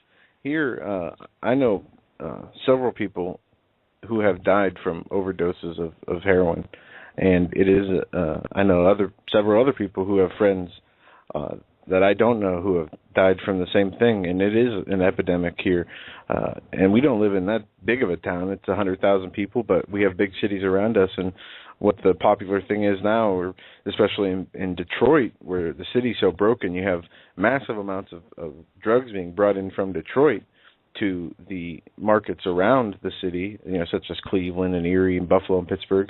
And half of the drug busts we see on TV are from people from out of state bringing the drugs in here. But it is a huge problem today, and not just in our area, in the whole country. And the Justice Department has issued an urgent public health crisis over this epidemic. Yeah, I would hate to be one of those people dependent upon that, because you and I both know that the heroin sources aren't always pure, tidy, and healthy, and good product without other things added, like horse tranquilizer and stuff like that they put in it, dirty conditions. And so, in addition to being exposed to the degrading path of being addicted to heroin, you are at risk of dying or having some horrible disease or blindness strike you from using the corrupted or polluted, poor quality manufacturer. And then, if you do survive all that, when you run out of the money you need to pay, because they may charge you on the international U.S. dollar rate versus the domestic dollar rate, then you're going to have to prostitute yourself in some way to the suppliers to get what you crave. It's just a no-win situation. Well, Stan, I mean, this brings me also to a question, too. You mentioned a couple of things. I'll just give you an observation first, because to give your voice a rest, by the way. I was in the post office today, and I was at the counter and sending out, actually, for the folks listening, sending out another batch of our constitutional booklets. But that said, the aisle next to me, in surprise, there were actually two workers at the counter this time. at the aisle next to me, there was a woman who came in carrying a young woman, probably in her, I would say in her 20s, mid-20s, with a child in a bassinet or a basket or car seat turned in, how you carry the car seats. And she put the child down, and she was buying stamps. Now, she bought a sheet of stamps. I don't know. I think $4.90, or no, it was under $20. But I overheard the conversation, and folks, I'm getting to a point here. I overheard the conversation that she was having with the clerk behind the counter, and she said, "These are for my wedding invitations." Now, if you think about this, this baby probably was, I don't know, probably 6 months, 8 months old, if that. Here she's getting stamps for her wedding invitations. The clerk said, "Well, do you know how much they weigh? Because some of them weigh over whatever the postal limit is for first-class mail." And she said, "No." But anyway, she was going to take that into consideration, bring an invitation in. But the thing that she said struck me. She said, the wedding is, she said, "I haven't gotten the invitations back from the printer yet, and I'm just here buying stamps a little bit at a time so I can afford to, so I don't have to outlay all this money all at once to send out the wedding invitations." And I'm thinking, here she is with a child, 6, 8 months old. Now, this is not, I don't mean to be denigrating her at all, but if you think about this, in buying postage stamps can't buy any significant amount of postage stamps. Man, there's something wrong here. And yeah, you've got this rampant use of heroin. Compare that situation, the absurdity of that situation, to her inability to buy postage stamps, and you've got this heroin problem where that there's people in the streets buying this stuff at a premium. I don't know, Stan. Everything's upside down and backwards. It really is. I was thinking about what you're saying about that woman with the child there. Maybe she was hoping that the wedding invitations would return wedding gifts that would exceed the value of the stamp she had to purchase. Maybe that's she's depending on that. Good point. I just, I seriously felt my heart hurt for this young lady. Yeah. Compassion, but I'm thinking, here she is with a child, and didn't have the wedding invitations yet, but we're getting them. But having to make multiple trips to the post office for postage stamps, and if you think 49 cents a stamp for a first-class mail, if she invites 200 people to a wedding, and that's probably, I don't even know how many, what's on average, or 100 people is $49. It just to me, it shows the depth, the very deep poverty that a lot of Americans are living in right now. If what she says is true. I know. And it's getting worse by the day. Oh, man, yeah, it is. Okay. There was another question here, Stan, by a gentleman. Let me just pull this up because, this is from Doug C. Is the sun rising now more north than it used to? He said, "I know it rises in the east, but now I notice it shines in my eastern exposure window visible to me when it usually didn't do that this time of year, until the vernal equinox." Are we seeing a shift in? And there was a time, and call me crazy. There was a time when I was in Florida. This is probably 10 years ago now, when my stepson was in Embry-Riddle. And I looked out over the ocean, and I could swear that the sun was not where it should have been. And I thought, no, this is just like an optical thing going on here. It's not right. That's just me. I'm just, one too many margaritas on the beach or something. But Doug C. is saying that he's noticing that, or seems to notice that the sun appears to be rising more north than it used to. In the east, yet more north. So, is this happening, or what?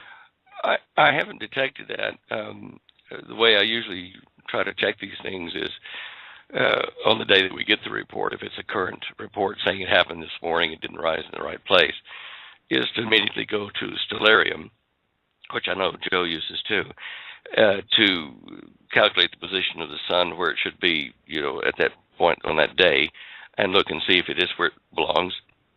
And then the following day, at the same time that they reported the day before, see if we're seeing a deviation. And so far, I haven't been able to get a significant deviation due to the crudity of my measuring the angles of elevation and longitude or bearing. But I do think this will happen eventually, but I can't answer that about that particular guy's situation. It might be that the light being more shifted to ultraviolet is more noticeable by him now, or he's paying more attention to it now that all the discussions coming up about the magnetic pole deviation, which is significant, and possible spin axis reversal at some point in time. That does make people here, and in Indonesia we've had emails and stuff from people there saying that the light that normally would go onto their garden in a certain place is not in the right place, and I just can't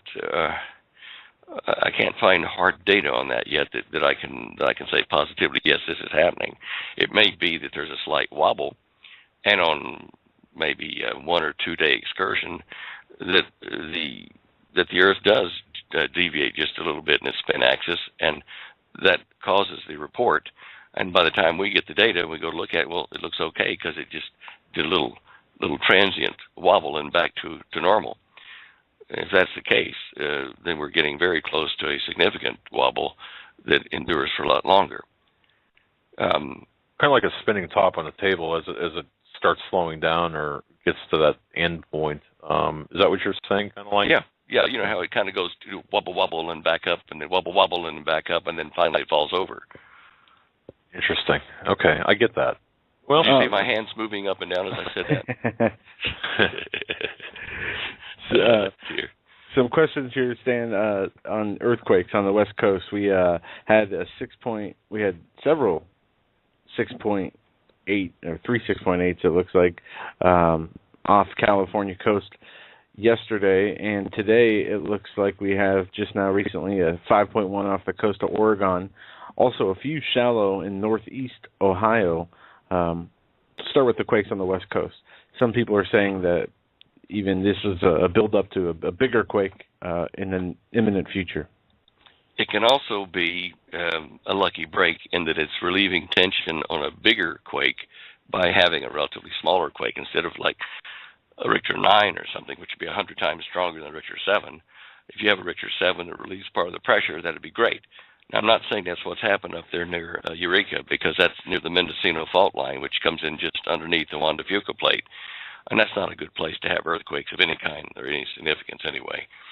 And the fact that there were so many aftershocks and felt inland kind of makes me think that the plate, the western plate there, is fragile, is delicate, shall we say, and that it reverberated with that quake more than normal. When they happened down in the southern part of California, near the bay, near the Gulf of California, but west of the Salton Sea, that area there is extremely sensitive, like a thin rubber plate that you vibrate, and it just vibrate like that, and have aftershock after aftershock from just a minor earthquake. That area worries me. And now that we go up to the Mendocino fault line going into northern California, that area there is, it's under pressure, known pressure, measured pressure to have at least a Richter 9 earthquake release if it releases all at once.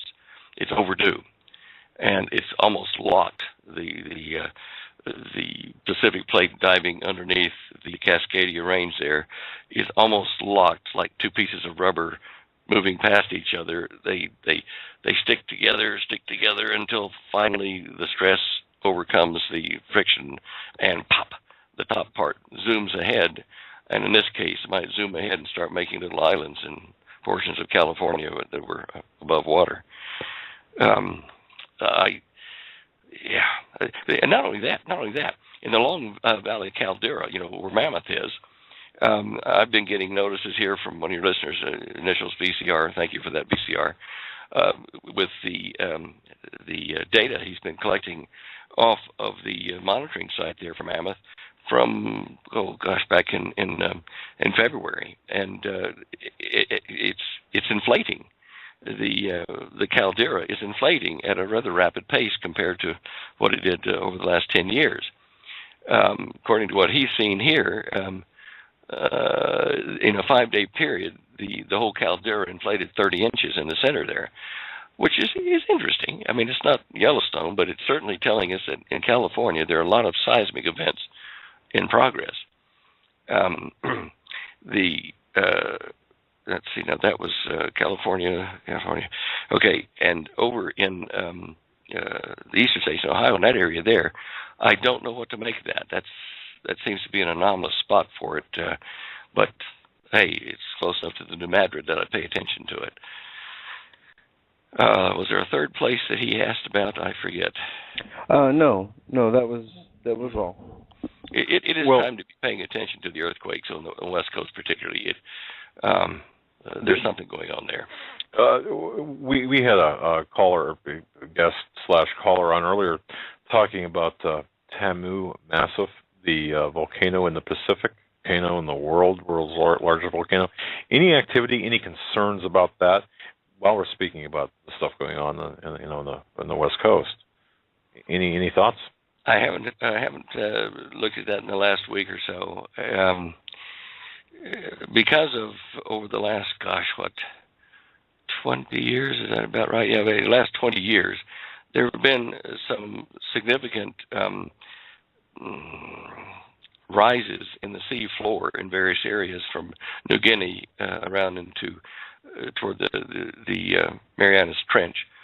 So when you look at this volcano, if it's on the rise, it could be a product of a large subsurface magma bubble moving, like the hotspot that formed the Hawaiian Islands and then the submerged chain of islands to the northeast of Hawaii. As the mantle moves over these hotspots, it causes eruptions of volcanoes, and sometimes with that you get the expansion or the rising of a dome.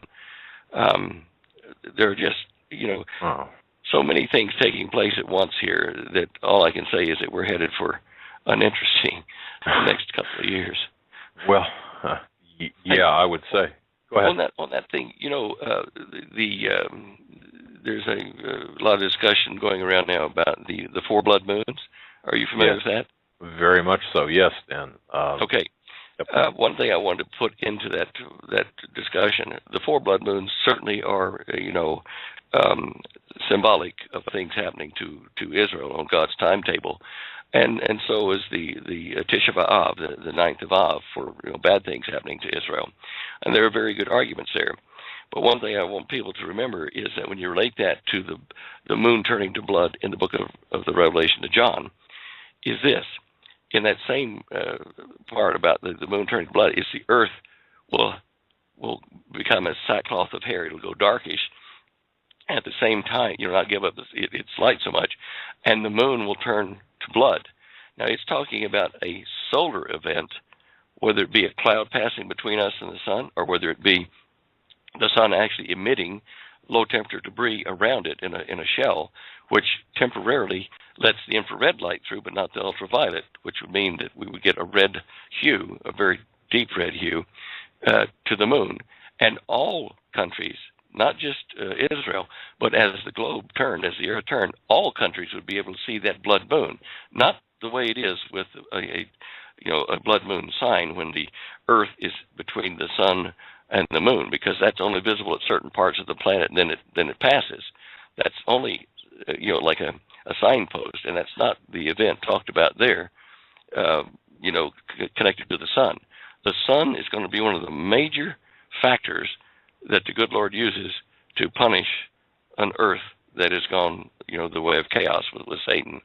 And so those kind of blood-colored moons need to be separated, one for signs and one for actual event that is occurring on the sun and affecting the light on the moon. And of course, when the sun then gets 7 times as bright as it is now in the ultraviolet spectrum, people will run underground. That's, although that may be called a sign, it is definitely a physical influence on the Earth caused by the sun itself. Anyway, that's just my, I wanted to put that into the melee, as it were. We appreciate that, Stan, and we've had several people email us about blood moons, and we've discussed privately here about the blood moons and the significance with respect to God's timetable, and I think you did a wonderful job. Stan, if I don't ask you this question, I've got probably 2, maybe 3 dozen people are going to probably send hit squads after me if I don't ask you about this. The missing airplane, from potential exotic weaponry to supernatural possibilities to more the mundane. What's your gut telling you on this one? Well, if we can trust the news reports, there are 2 individuals that had fake passports that got onto that aircraft, and they do look, I suppose, Asian. And the plane did apparently do about a 180-degree turn just after it took off, heading in the opposite direction where everybody's looking. Data that would normally be available to the to the companies that report where a flight is. You can say, I want to check on flight 945 from Dallas to Houston. Where is it right now? And that's a GPS type locator, and that went offline within about a minute of takeoff. So if it was a hijacking, someone knew what they were doing, and no alarms were raised, no secret buttons pushed. The GPS locator somehow or another, stopped. The beacon stopped. I don't know why. There was an American on board with his family, or so is that was that some kind of a person they were after, a person of interest for technology or political means? I don't know. At this point, I tend to more of the practical, clever hijacker theory than exotic weapons or anything else like that. I just can't see the purpose of disappearing a whole airline like that. I do think it's a pretty interesting sleight of hand, a misdirection to hide it and the passengers. But that's where my money is on that, rather than anything exotic or mystical at this point. You want exotic and mystical? Did you see that article on our front page there about Australia going to be using infrared lasers to blast stuff out of the orbit around the Earth? Yeah. I'm not even sure where to go with that. I did see that, and I'm Stan. I don't even know what to ask. So, well, we do have thousands and thousands of pieces of junk up there that have, they're still in orbit and gradually degrading their orbit and being burned up as they hit the atmosphere. But the Australians are wanting to develop an infrared, a heat-type laser that will penetrate to the orbit of where these things are, locate a target, overheat it, and I guess explode it, or push it out of its orbit so that it decays more rapidly and burns up. Because this stuff floating around, it's like that movie Gravity, where you have debris that you hit a debris field. You don't see it until it's on you, because depending upon how the debris was generated, what kind of an orbit it was generated in, the debris can either be coming at you at about 17,500 miles an hour on a side swipe, which would then be relative a few thousand miles an hour, or it could be stationary and you could hit it at 17,000 miles an hour, or it could be coming in an opposite orbit to you and hit you at around relative 35,000 miles an hour. At those kind of speeds, a grain of sand will punch a big hole in most pressurized spacecraft, and it doesn't do too much good to weather satellites and geostationary, GPS satellites and TV satellites, things like that. So ideally, there has to be a way to get rid of all that small debris that you can't track too often out of there. Now, they're going to go after things that we can track, but as I say, a grain of sand will probably not show up on any of the tracking devices that we've got, or tracking frequencies, because it's too small.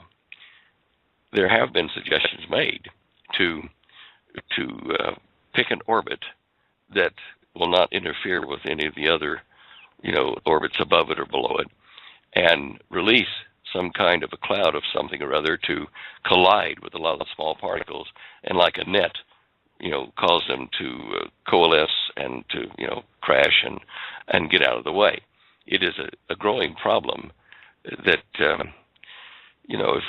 if we have a large asteroid that comes close to the Earth but doesn't actually strike it, but it shakes it up a bit, or if we have a large CME or series of them that heats the atmosphere of the Earth so that these things that are in the upper edges of the atmosphere, these satellites, start to change orbit.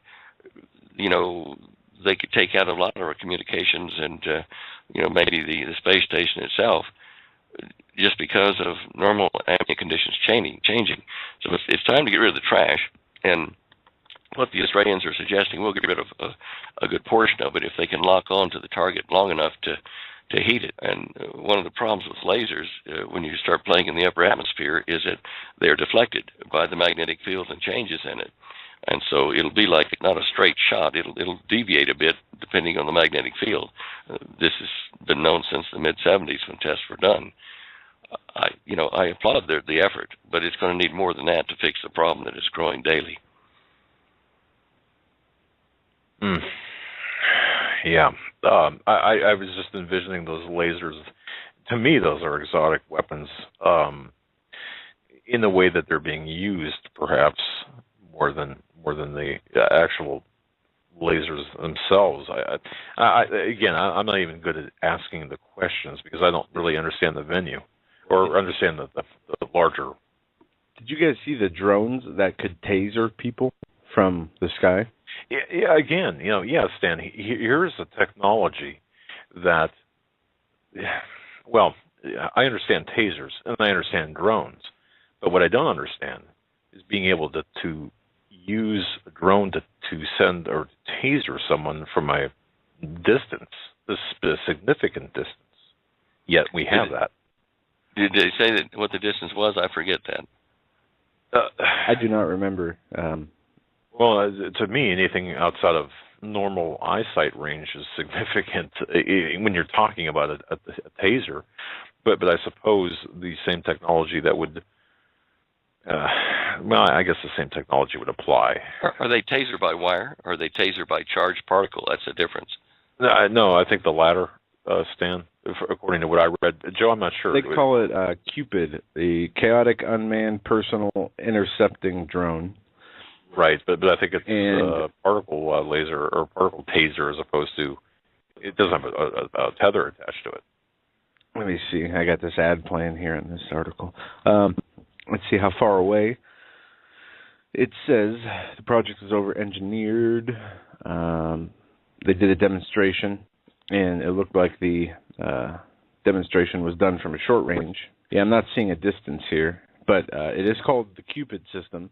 It looks like smaller drones, not the big MRAPs.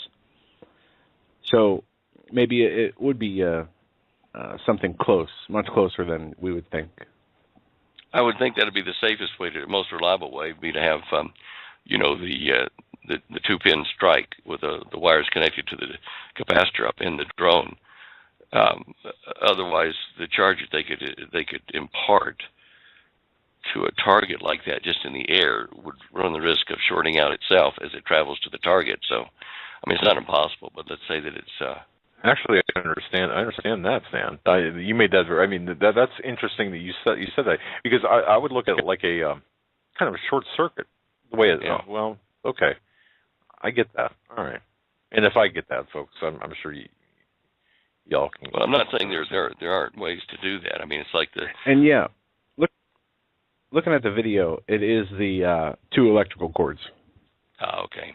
Okay. All right. Well, that takes some mystery out of that. Last question for you, Stan, and I know you're hurt. I got to send you a thing of honey or something for what you're doing. Worry, I'll be fine. Holly just made me a hot drink of honey and lemon. So. Yeah.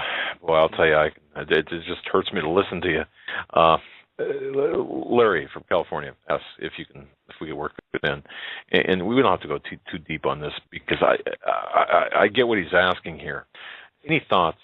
What are your thoughts on the holographic universe theory? The holographic universe theory.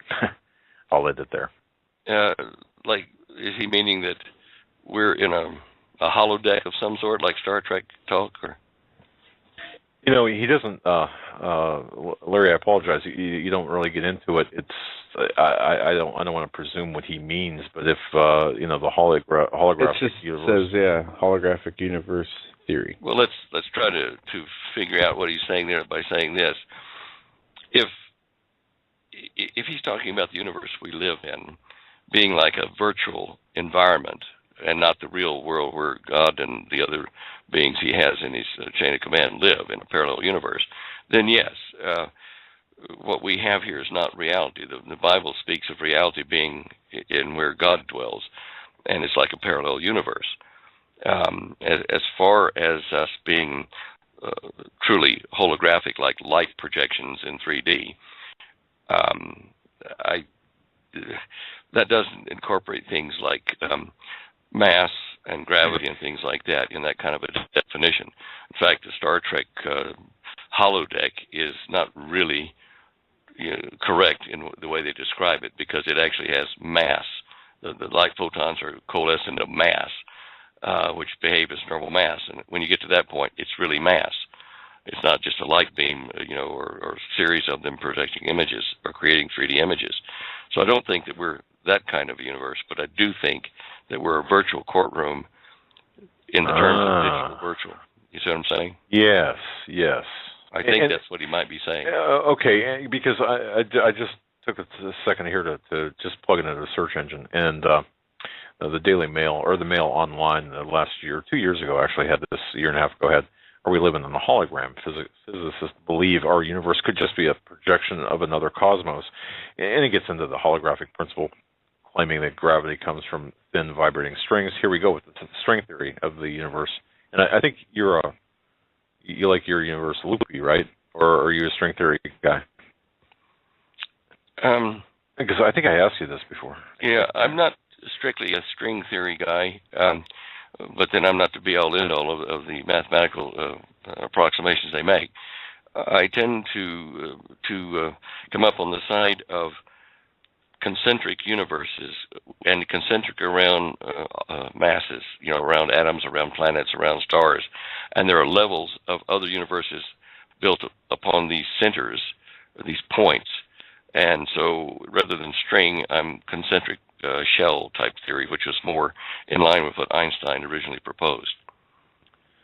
Okay, all right.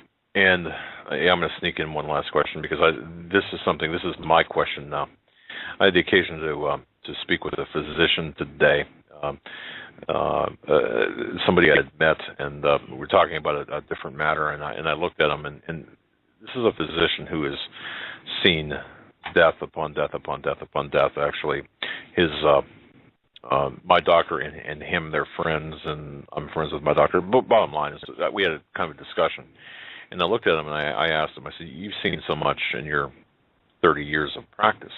I said, I asked him, I said, "Would you be surprised, or have you considered that consciousness resides outside of the body?" And he looked at me for a minute, thinking perhaps like, I just felt this glare go through me. And he said, that's interesting you brought that up. Never did really answer my question, but I'll just pose that question to you, and I think I might have in the past. Is it possible that our consciousness resides outside of our bodies? Well, yes and no. Possibly, sure, it's possible. Because of my out-of-body experience years ago, back in '69, I think it was, I did notice a huge difference in my cognitive functions in the body versus out of the body. And because of that, I think what happens is that we do have a much greater consciousness, like a capacity, which is in the parallel dimension, parallel universe to us. And although we have that huge ability potentially, it is only manifest in our universe through the brain that we're given, through the physical conduits, and that limits it. Because as soon as I got out of my body, my consciousness, my awareness, my intellectual ability just absolutely mushroomed. I could not believe what I was seeing and experiencing and knowing. But yet when I came back into my body, I was pulled back in. It was like going into a very tight shoe, and all that goodie out there that I experienced in that increased mental ability fell off the sides of the tight shoe, which was my body. And although pieces of it have become available to me over the years since then, the whole picture has not. So I do believe that our brains are neural pathways, which are a continuous circuit looping upon looping and modulating itself in our bodies. But the real memories and function that we have is basically outside the body in a parallel universe and only manifest in our universe to a small degree in these bodies. I think that's one of the reasons that the good Lord says He's got a record of everything that you've thought or done, because your neural pathways exist, or the information passing through them exists in the parallel universe where He dwells. Thank you for that. Yeah, great. Does that make sense, guys? Yeah, it does. Very much so. And it answers a lot of biblical, spiritual questions as well. So thank you for that. Hey, speaking of biblical things, did you see on the front page there about the massive dinosaur soft tissue discovery in China? It had skin and feathers on a dinosaur they dug up in China. No. Yeah. It's in a fossil bed. And get this. This is supposed to be a 160 million year old fossil, and it's got skin and feathers that aren't degraded. I mean, wow. 160 million years, give me a break. This is putting us to a much younger Earth, and the Chinese are helping prove it. Wow, I'm going to have to check that out. Yeah. That sounds very interesting. You said it's on the front page? I think it is. Okay. It's done by the Truth magazine. Dinosaurs. I'm looking as we're speaking here. I got it here. It's under it's under the giant laser story. A few stories under that. Massive dinosaur soft tissue discovery in China. Yeah. Wow. I mean, that's just cool news. I tell you what. There's work done by a friend of mine, a Christian friend named Barry Satterfield, on the change in the speed of light, and how when you plot the slowing of the speed of light from data that was collected 200 or 300 years ago, and plot the curve, it's what's called an exponential decay, and it allows you to project the oldest age that the Earth could really be. And combined with what he found by another doctor's research on the decay of our magnetic field of the Earth from its most powerful to what it is now, that the Earth, at the longest stretch of imagination, is around 50 to 100,000 years old. And all of these other things are crammed within that time frame. All right. Well, this is an excellent article. I appreciate you bringing this up, Stan. I'm going to do some researching into this and into the science behind the decay and how that takes, and see what I come up with myself here. But we're not going to keep you on any longer. We wish you and Holly... Oh, no, we apologize for keeping you over. You and Holly, we're going to be praying for you and wish you guys a fast recovery, and we need you in the best of health possible. And I don't know how your weather forecast looks there, but we are going to be getting another cold front with a snowstorm actually tomorrow. But it's been warming up besides that, and I hope the same as where you are. It'll be warming up. Our weather is taking a dive to the worst. We had 50-mile-an-hour gusts around here today. At I don't know what the real temperature, or the what do you call it? The wind and temperature adjusted real temperature is. Wind chill. There you go. But I was out in it today wearing a leather vest, a leather coat, and I was freezing. It went straight through the bone, and it's only 35 degrees now, but with 50-mile-an-hour winds, it's just like icicles going through your body. Yeah, absolutely. Today was about 55 here, and it's going to be they say a low of 6 tonight, and tomorrow we're supposed to get 6 to 12 inches of snow. So, and I tell you, Stan, as we age, man, that really plays havoc on your body. It really does. Really? Wow. Yeah. Joe, when you're looking up all that stuff on that, age of the Earth and that kind of stuff, check on things like Glen Rose Dinosaur Museum, and because I've actually laid in a dinosaur footprint, and right next to it, in the same sediment, was a fossilized footprint of a man, a human, and that was years ago I did that. Since then, this Glen Rose, Texas Museum have shoveled the dirt off of the rest of the riverbank going back in where the tracks were heading, and either the man was tracking the dinosaur or they were walking along together, but they were concurrent timepieces where the dinosaur and the man were walking and living at the same time period. And that's just cool. I mean, that's, wow.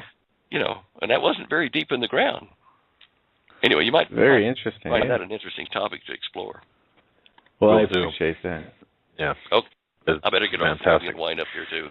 Well, you take care of yourself. And 40 minutes of the Hagman and Hagman Report, as our interview with Stan went over a little bit, as it does just about every weekend, as there is so much to talk with him about. We'd keep him for the whole show if we could. And the variety of topics, too, Joe, right? I mean, seriously. There is so much. We talked to him about the missing aircraft, to physics things, to earthquakes, volcanoes, earth changes, weather, climate changes. It's amazing. Every week we have no shortage of topics, from earth changes and solar events and other interesting and odd anomalies that it's not scary, but it should be an alarming, eye-opening to those that things are happening so fast, so rapidly. You got to wonder, what is really unfolding here. One thing, I just happened to catch this as a statistic, and this surprises me, because this, to me, this one statistic perhaps describes, or at least provides reasons for why we are in the mess we are today. Folks, I want you to think about this.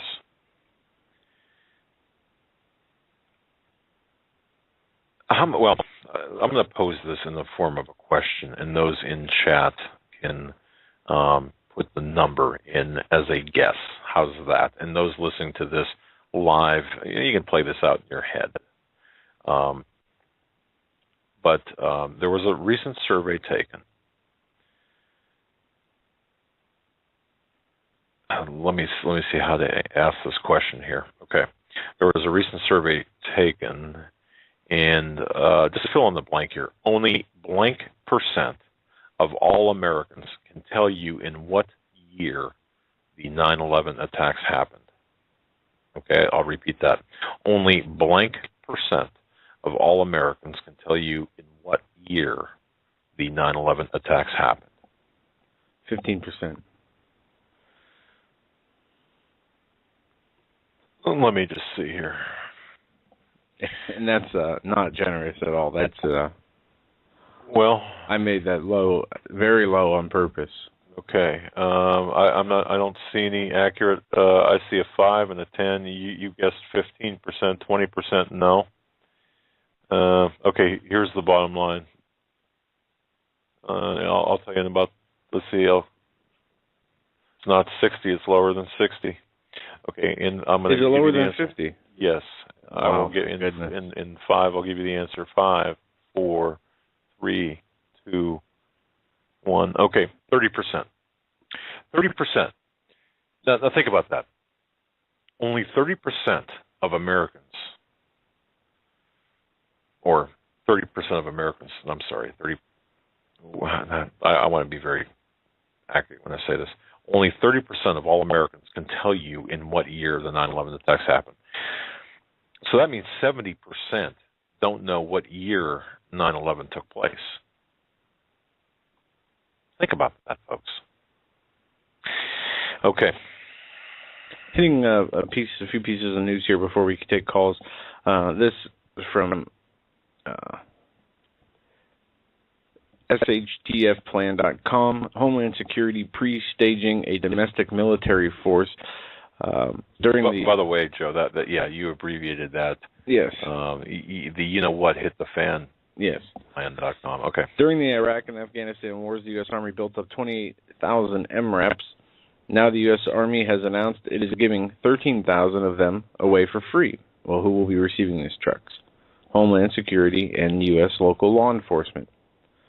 It goes on to say, instead of mothballing these MRAPs, Homeland Security is evidently pre-staging a domestic army of militarized agencies, police, and law enforcement. While police and agencies say that all the military equipment from DHS grants will only be used against crime, the trust in the American alphabet agencies has been broken now that some kind of extent at which they are using technology to monitor and probe its own citizenry. DHS and many others, they're stockpiling. Recently, Marine Colonel Pete Martino spoke plainly during a Concord, New Hampshire City Council public hearing over the city's intent to procure an armored attack truck. The manufacturer's description, although the police prefer rescue vehicle. He said, what is happening here is a buildup of domestic military because it's unlawful or unconstitutional to use American troops on American soil. He goes on to lay out a picture of how these some older troops and defense contractors, SWAT officers, are being trained, and law enforcement agencies are being given these military vehicles, and they are building these military law enforcement agencies up to be paramilitary agencies. And you know this has been going on. You know, all we have to do, folks, is look at Connecticut. And I do believe, if you have not read from freedomoutpost.com, the exchange, I think Freedom Outpost perhaps has got the greatest coverage on this Connecticut police officer. But the bottom line here is this.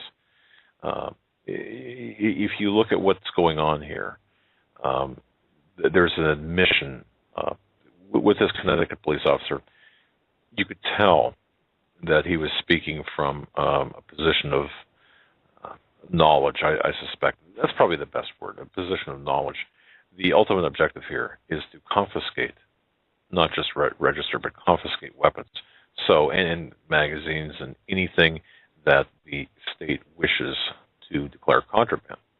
So if you think about this and think about the indoctrination, and remember the videos that we saw, I think Alex Jones had done a lot of the videos, or at least had offered the one up.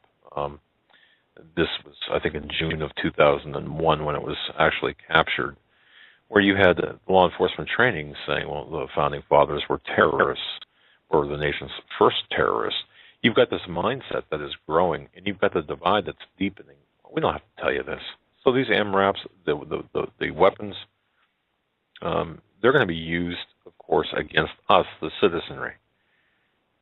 No doubt in my mind whatsoever, and I think Stan made it pretty clear that that's what's going to happen. And I think that they are really, the powers are itching to create this scenario. And you're going to see more, according to my sources, you're going to see more gun registration bills across the country.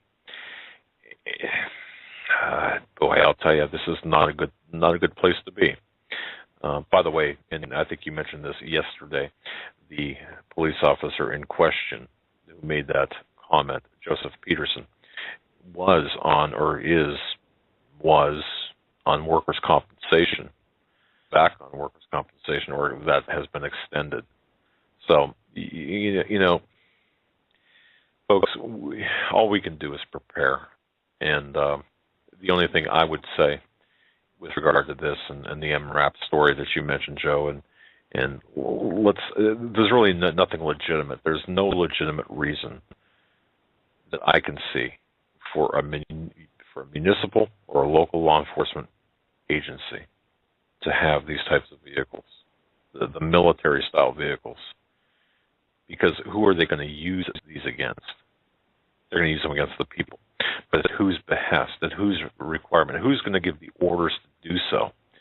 Because the equipment, the MRAPs, anything you get from the federal government, and I remember having this conversation with the sheriff here in my county, who is now retired and is not the sheriff anymore. But he said anything that comes from the federal government comes with strings. So just think about that for a minute. All right, with that, we're going to go to the phones. and take some calls. We're going to go to area code 937 first. 937, you're live on the Hagman and Hagman Report. What's on your mind tonight? 937. Hello? Hi. Hi. Sorry, I had my phone on mute. I know how that is. I know how that. Would you have an iPhone? Yes, I know. Okay, all right. Yes.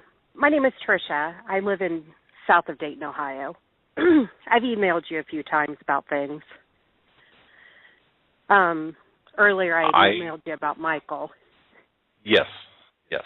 Okay. And, I have been following a man named Jesse Waltman who calls into Pastor Paul's show.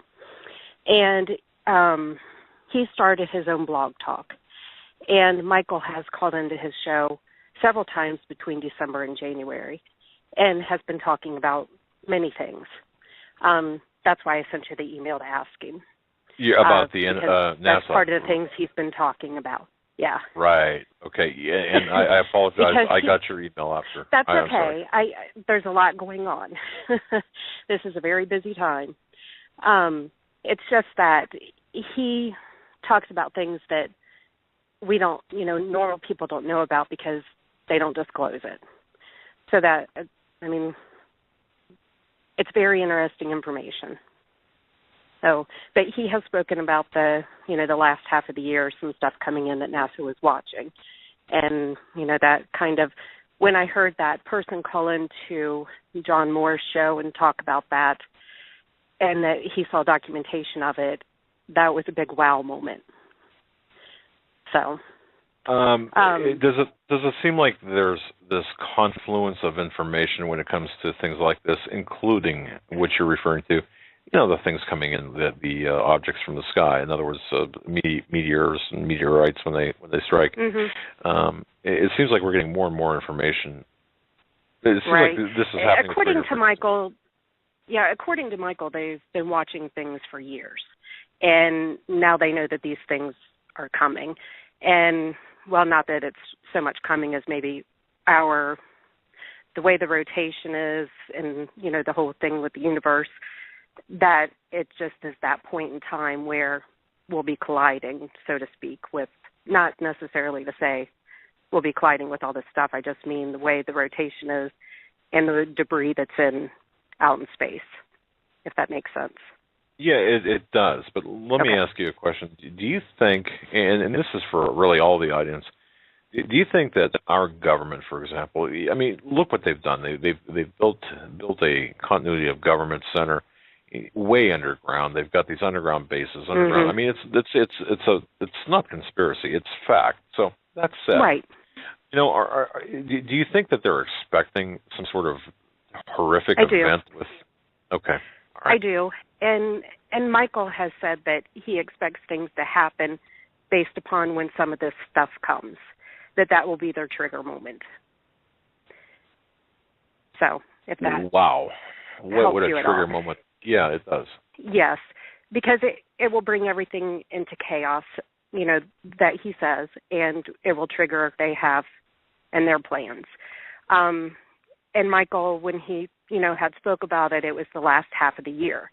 So when I listened to that part of the show, and that man specifically said September, October, and, it was a wow moment because he had claimed he had seen documentation. And knowing that they've been watching things that they're not sharing, it makes you want to keep your eyes open. Indeed, it does. And we're going to keep track of this, Trish. We're going to keep our eyes on this. And anything we do learn, in addition to what was said, we'll tell you. But go ahead. I'm 43, almost 44, and I have 3 teenage kids. And last year, a friend of mine kind of woke us up even more than what we already were because we didn't feel things were right anyways. And we've never trusted the government, so, nothing surprised us. But I've just spent a lot of time trying to learn because there's so much that's gone on, and it's like you woke up one day and life isn't what it was, and you just don't, I don't know how to explain it. You kind of feel lost because you're in another dimension of life that you can't go back to. If that makes sense. Yeah. So when I send you these emails, I'm trying not to be person, but I listen to lots of different things because I'm trying to learn so I know what to do with my family, if that makes sense. Makes perfect sense, and we're doing the same thing. We're trying to learn as well, and we research. Yeah. And, go ahead. The other thing is Stan had talked about the whole heroin thing, and I called in. I think it was last week. I work at a inner city hospital, and I work in the ICU, and we've always had people come in, with drug overdoses. But it's really gotten bad. And matter of fact, half of our ICU at a time could be heroin overdoses. And some of it has been accidental and some of it has not. The interesting thing is the majority of these people don't work. So how are they buying it? How are they buying it? How are they buying the drug? I really wish I understood that. We have a patient right now who they are saying it was an attempted suicide, but he has never worked a day in his life, and he deals, and he's in there, and I don't know, I don't understand. From what I understand, you can go to any corner in the city and buy it for a pretty inexpensive price. But it just amazes me how we have to go to work and we have to do without things because, the price of food is going up and, along with other things, but we have to do without. But, then there's these people who they don't work at all and they're spending money on drugs. I hear you. Huge disconnect. Yeah.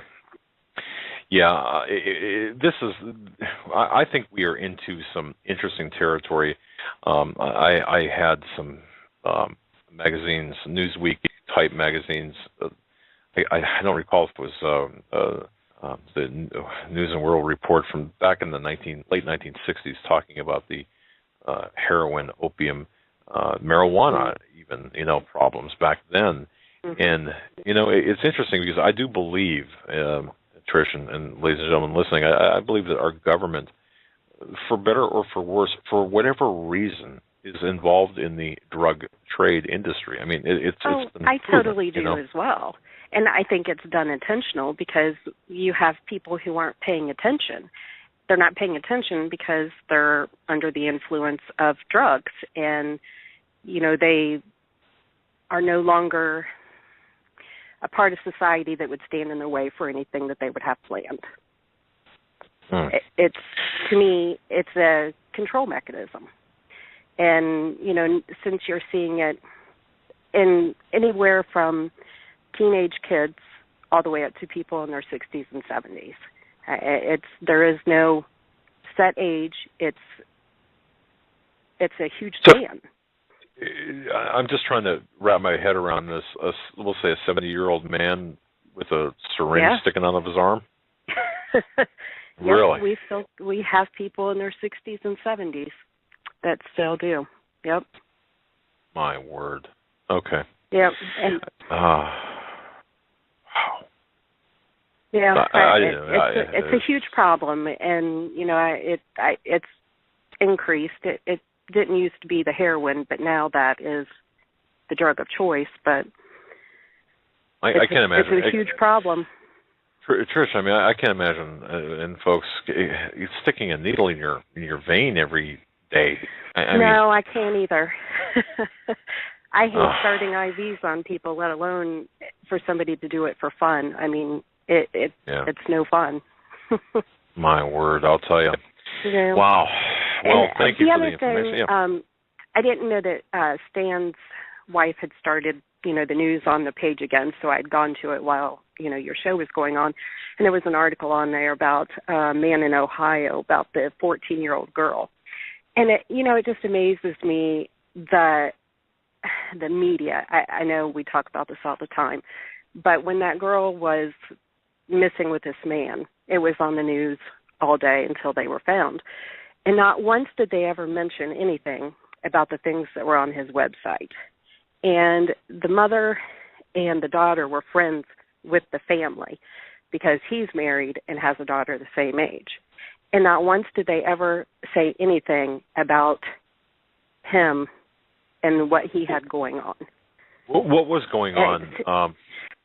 It's something about he is some werewolf enthusiast, and he had started some kind of, I don't know, for lack of a better word, a cult with teenage girls. Not once have I heard that on our news. Not one time. So it's amazing when you have to get on other news to find out what's really going on in your town.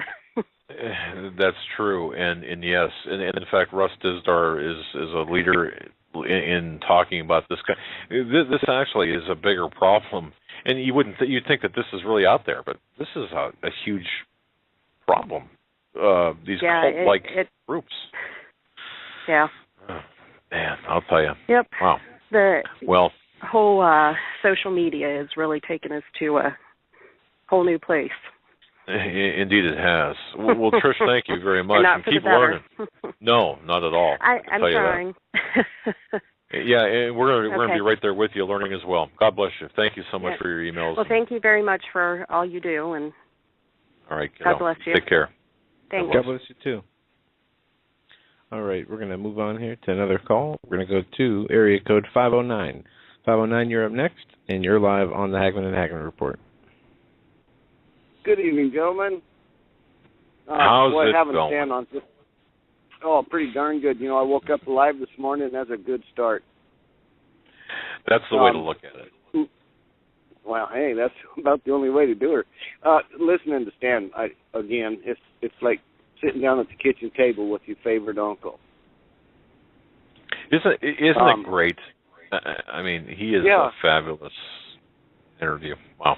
Oh, and it just your attention, you know, you just lean forward to listen to him because you don't really know what he's going to say, and it's just wonderful. Anyway, that flight that disappeared, boy, every time I think about that, it's like running out and pulling the lid off my septic tank and taking a big whiff. You know, I mean, that whole thing stinks to high heaven. I was wondering where you were going with that. I was a little bit worried when you started that sentence. But yeah, you know, it's to me, if you've got and folks, look, I don't know. We've got technology that we don't even know about, and for us to lose a 777, or for anybody to lose a 777, to me, strains credulity a little bit. Well, yeah, okay, here you go, too. Now, if you have cell phones that are ringing, you're going to tell me that they can track me with my cell phone when I go from here to the barn and back, but they can't just figure out where them cell phones are at? Yeah, I don't claim to know anything about cell phones, as people know. However, there are many questions about this aircraft. There's a lot of them. Yeah. Well, what's your best guess, caller? I mean, what's your thought? To be honest with you, I can't come up with one yet. I think that there was some very important people on there, and they wanted them.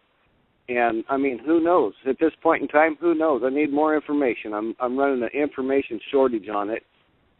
Conspiracies in my head are going wild, but other than that, I can't say. I don't know.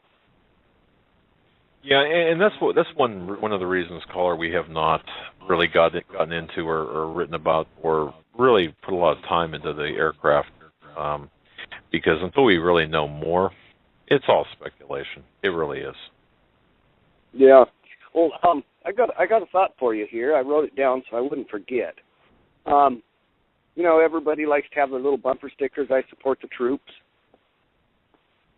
You know, and all of that. And let me get my glasses on. It's troops. I support you. When the time comes, will you support me? I like that. And that hits right to the point. A thought. Yeah. Yeah. When the time comes, will you support us or me? Or yes, I get that. And that's a question that needs to be asked.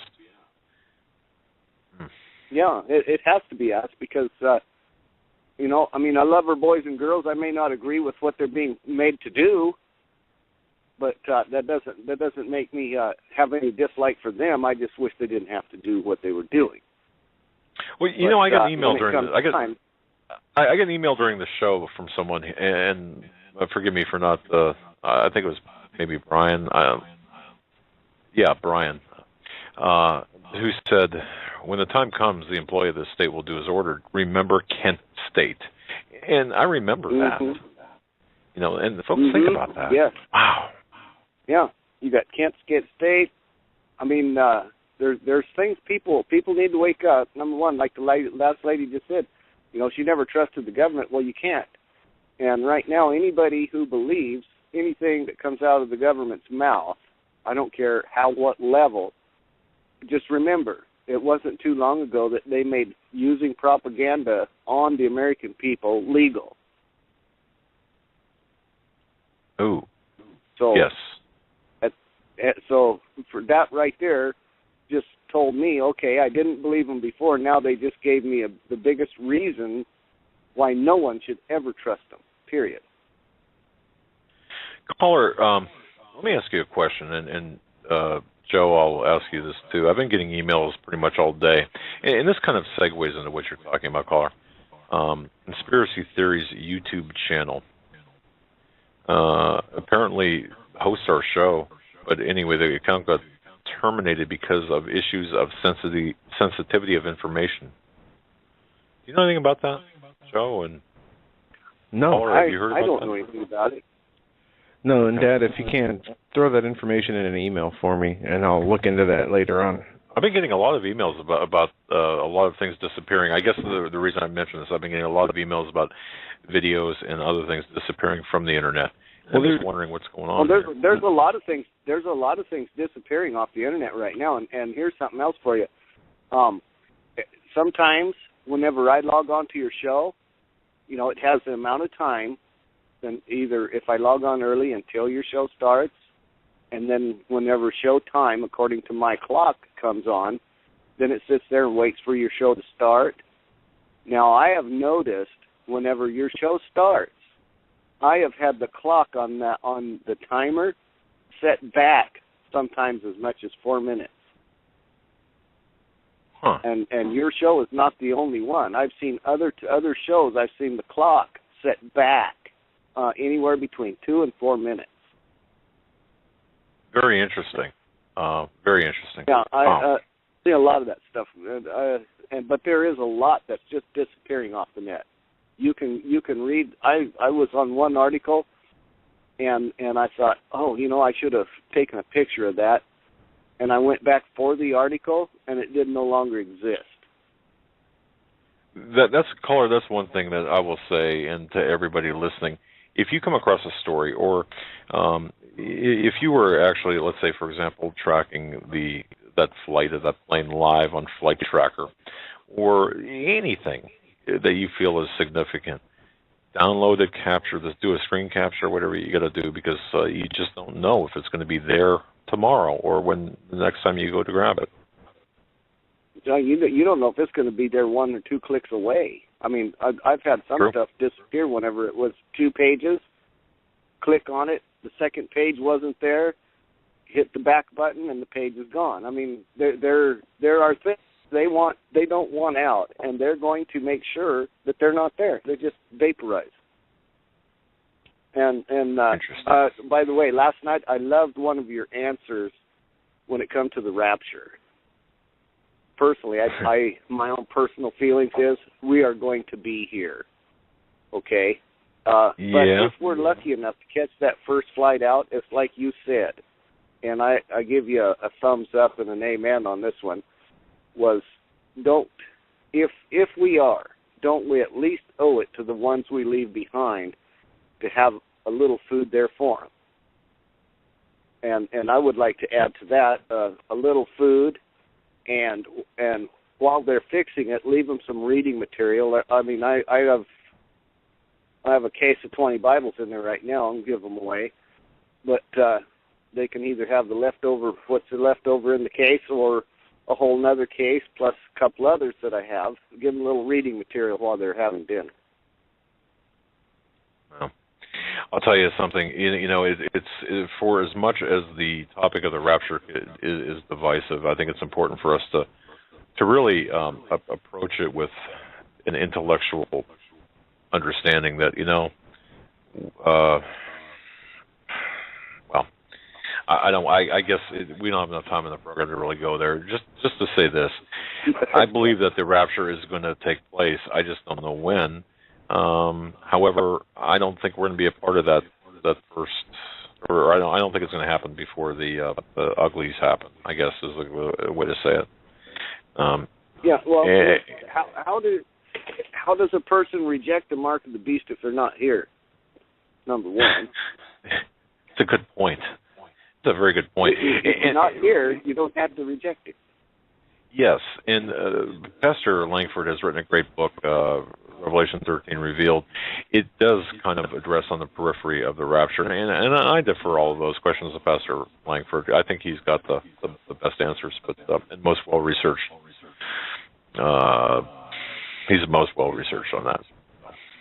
Yeah, well, I know I love Hal Lindsey, but when it comes to the rapture, I'm sorry, I have to agree to disagree on some of that, but somebody's right, and in the end, when everything comes out in the wash, and I pray for Plan A, but prepare for Plan B.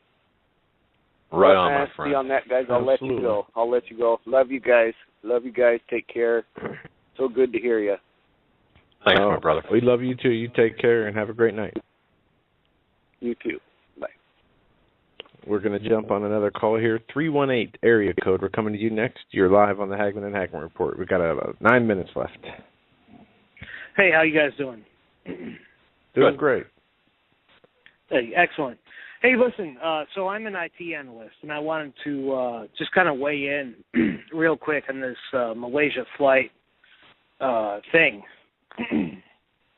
What I would like to do, so let me start here, right? So today I looked at some news articles, and I saw these reports about cell phones still ringing.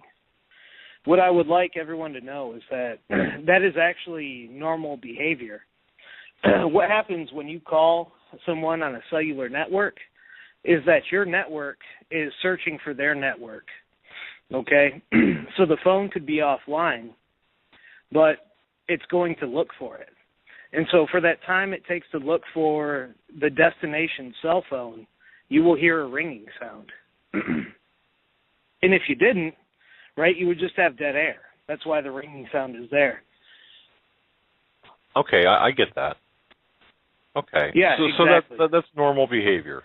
So okay, we'll take the cell phone aspect. So you could hear like 4 or 5, rings, and the phone could actually totally be offline, gone from the earth, and you would still hear some ringing sounds. And now, by the way, that would be fine with me. Yeah. Okay. Exactly, right? Anyone could test that. They can have a friend, especially a friend who might be overseas or at least out of state, something like that, where it takes a minute to locate them. Have them, you could place a call to your friend, count the number of rings, and then when they pick up, ask them how many rings they heard. They're probably going to say 1 or 2, especially if they're expecting your call. But you might have heard 4 or 5. And that's what's going on. So your personal carrier, AT&T, whatever, T-Mobile, is telling you that your call number is valid and we're looking for the phone. That's it. Gotcha. No, all right. Any other thoughts on that? Go ahead. Well, yeah. So at the same time, that doesn't mean that there's not some weirdness going on. I'm just saying the fact that the cell phones still ring doesn't necessarily mean much. Were you in the business of cell phones back in 2001? The reason I'm asking, and this is kind of off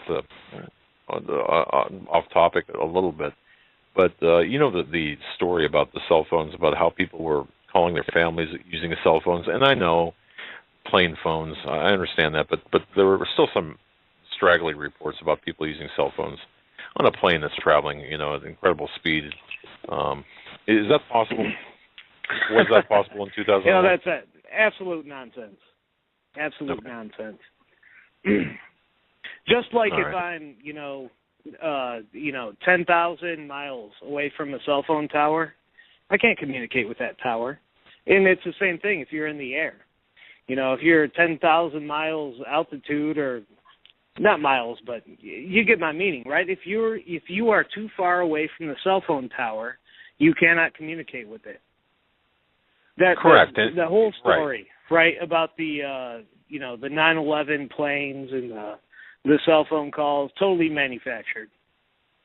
All right, and folks, I understand, the calls from the aircraft phones. I get that, but you still have the reports from cell phones, and I just never understood that, given the fact that, heck, back then when I used the cell phone, I couldn't get a signal 90% of the time.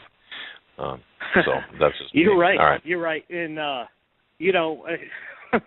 for whatever reason, it's like pinching yourself to see if you're dreaming. I still check that. Yeah, every time I fly, right? I turn on the cell phone and I check, and there's no signal, and there won't be. Of course, there won't be. You cannot reach the tower. You cannot communicate with the cell phone. It's very simple. Okay. Well, and folks, I mean, you got to ask those questions because, I don't. Obviously, I've displayed how much or how little I know about cell phones. When you guys going to put the physical buttons back on the phones, for crying out loud, or put a rotary dial on them? Huh? Well, I don't know. It's the touch screen is the thing right now, right? Well, yeah, the thing, all right. Like I said, I think I might have launched a few missiles. I'm not sure, but anyway. Well, thank you, caller. Any closing comments here in the waning minutes of the program? How about this? Earlier you mentioned your iPhone and, like you just said, nuking the city and all that stuff. If you're really uncomfortable and want to take the battery out, it's a little bit difficult on a cell phone. If you have an iPhone 4 or a newer generation, you can do it. You need a special toolkit with a prior tool. So after you remove the screws on the outside frame, you have to actually pry the iPhone apart. And believe it or not, Apple actually calls the battery a user serviceable part. So they expect you to actually be able to do that yourself. Yeah, I don't recommend it. I tried to find how to access the battery, and if I was still looking, I'd still be looking because it seemed about impossible.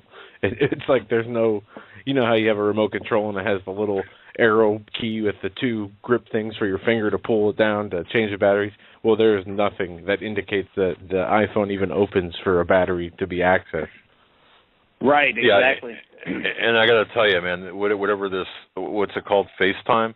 Honest to goodness, I do expect to see some YouTube video. You'll probably see me up on your YouTube video acting crazy, saying, "Look at this idiot," trying to kill his cell phone. But anyway, yeah.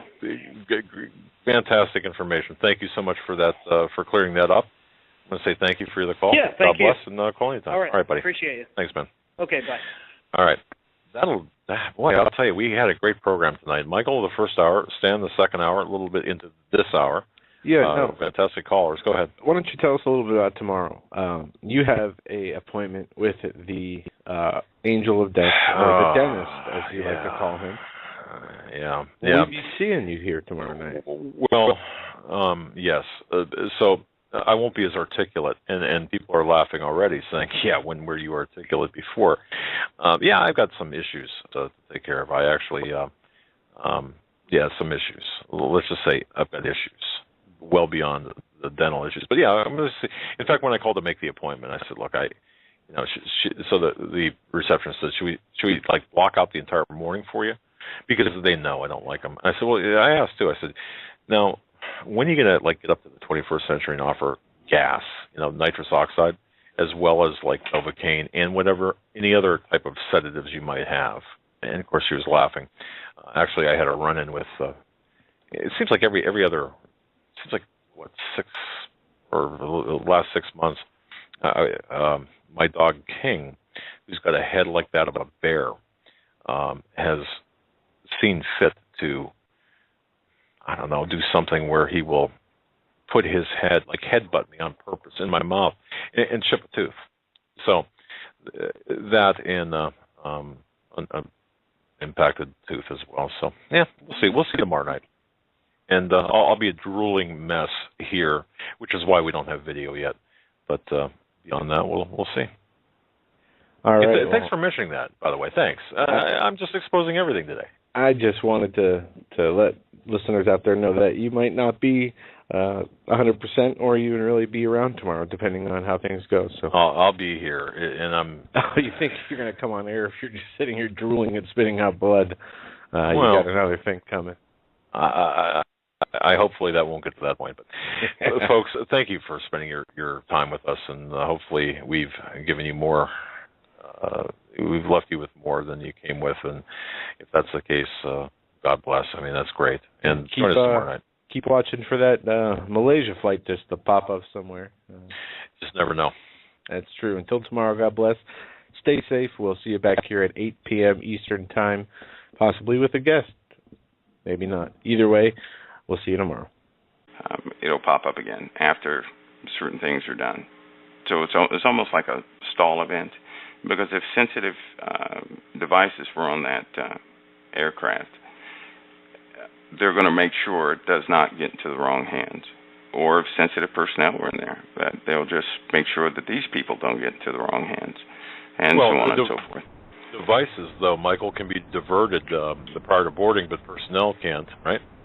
Right. Is there any way that this is being used as a way to move around military personnel? And you said there was 2 destroyers out there. Could this be a cover for military movements or military buildups? Well, it could be, Joe, but in this case, I'll tell you something. Scientists, engineers, right, they're very important preceding any type of combat, because they're considered invaluable asset. You're looking at people who have amassed a certain amount of knowledge, and they have the know-how to solve current situations and future situations regarding science, and so they become a very critical asset, a red asset, if you will. And believe me, they'll go to great lengths to do what they have to do to secure these personnel, to take them out of other countries' hands, and so forth. You could see the same thing in World War II and other theater operations around the world. When you say World War II, Calais, does that come to mind, or is that what you're saying? Perhaps like a deception, the invasion of Calais? That one too. There were a few, not to give go into history, but there were a few other incidents where they had to actually get some folks out of there and take them and bring them to the U.S. to get rid of them. But yeah, deception is necessary to have the public off guard, so that they can look in one direction while the story is being unfolding somewhere else, of course, under controlled eyeballs. So, but one thing I would tell people to look at is we had assets in place prior to too quick. We had them in place too quickly. A destroyer is not going to be on site within an hour. Certainly, if it's too far away, they can only steam so high on the surface of the ocean. So these guys were here right away. That's interesting. And there's speculation about the cargo having gold on the plane, but that's been not confirmed by any news sources. It seems to be speculation. But what you're saying is that the important cargo is the men that were on board, and the knowledge and information that they had could be kidnapped by other countries, and the United States would need to extract their personnel from these countries or from the people that took them because of the sensitivity of the information. Joe, if you and if you look at the company itself and what they're involved with concerning the Department of Defense, you'll quickly gain an understanding that these guys are making processors for a lot of equipment. Now, if that equipment was compromised, knowing that we live in a world of autonomy, which means most vehicles do have the ability to take certain directives, make decisions, and drive themselves and fly themselves and so forth. If someone were to grab hold of that type technology, the actual architecture that we're using, they could compromise the entire our defense forces. Kind of like the Promise system, the Promise computer software, in a way, sort of, kind of, right? Similar. Now, one thing this company also, and it's not a joke, it's real technology, is that their actual this company plays with brain tissue on platters or semiconductor chips, silicone chips. They play with brain tissue. They have found a way to interface brain tissue very conveniently with microprocessors and microcontroller units. So you have somewhat of a AI-based chip with the software that will grow and learn and increase its own efficiency over time. So you're also seeing that type technology. Now, anybody who perfects that method or has a prototype of that method is a security risk to a lot of countries for obvious reasons. Pacific or South China Sea or somewhere, to say, well, man, unfortunately, something catastrophic happened. Of course, with the 777s, we know that there's a structural component failure that has been addressed. But so they could blame it on anything, kind of like TWA Flight 800. But now we've got all this mystery, all this attention. It seems to me this can't be good for whatever is going on, right? So just go ahead and give us your thoughts. Well, yeah, you know what? I was thinking the same way. The attention factor is my personal opinion. All the media coverage that it's gaining, of course, is likely being censored or handed to them as far as what they can get, and it would appear that they're being this time they're not in the know. Here's something curious. I don't know if you guys checked or not, but shortly after this plane's disappearance, we had two destroyers on station. Were you guys aware of that? Not to mention, planes just don't vanish from radar. In that part of the world, of course, Malaysia had radar and China had radar. There are no blank spots in the radar system there. So the plane would have been detected regardless if its transceivers had been turned off or not. And like you said, that is a total electrical aircraft. All the systems are electrical. Therefore, it has redundancy, lots of redundancy. Which means if even if the transceivers were turned off, someone and they were obviously turned off, someone would have to have engineering knowledge of that aircraft. They would also have to have the codes to do so. They would have to have access to certain parts of the plane to defeat those systems and turn them off. Now, it's just not one system. It's just not one transceiver. You have a land-based transceiver, a sat transceiver. You have an RF transceiver and a radio transceiver, which is redundant to the main transceiver system. All that was turned off. There's no beacon from the black box, which, by the way, can withstand temperatures of 2,000 degrees, and it can take up to, I think it's like anywhere from 4 to 2,000 Gs. So the likelihood of that being damaged is slim to none.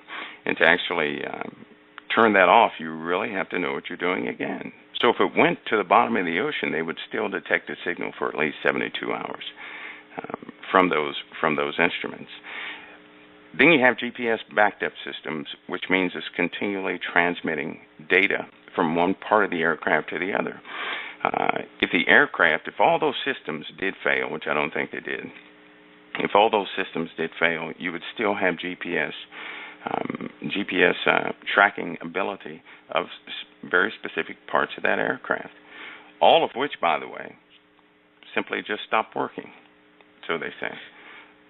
Yeah, let me ask you this. Two questions. One, and people in the chat are bringing this up, the passenger phone's ringing still. There's reports that people have called their families who were on the flight, and their cell phones are still ringing. What would be the rationale behind that? Is that possible, even if we'll say that they were all destroyed, or rather than it going to voicemail? Right. Let's just be clear on that. Yeah, well, that depends on the carrier. But see, here again, if you turn your cell phone off, or if the battery, something went wrong with the battery, right?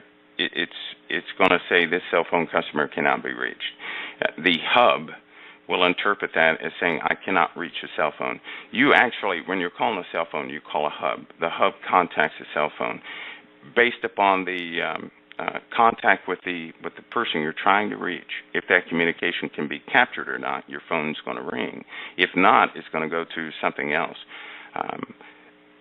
But if the phones are damaged, sunk in the ocean or something like that, they're just simply not going to ring. The battery's only good for so long, and most of them will short out in the water.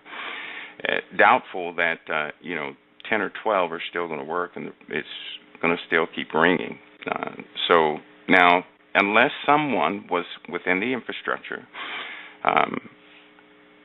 who arranged this thing, one or two things could be happening. This could be something significant, which is why we had the destroyers on site, which is why so many assets are in the water right now.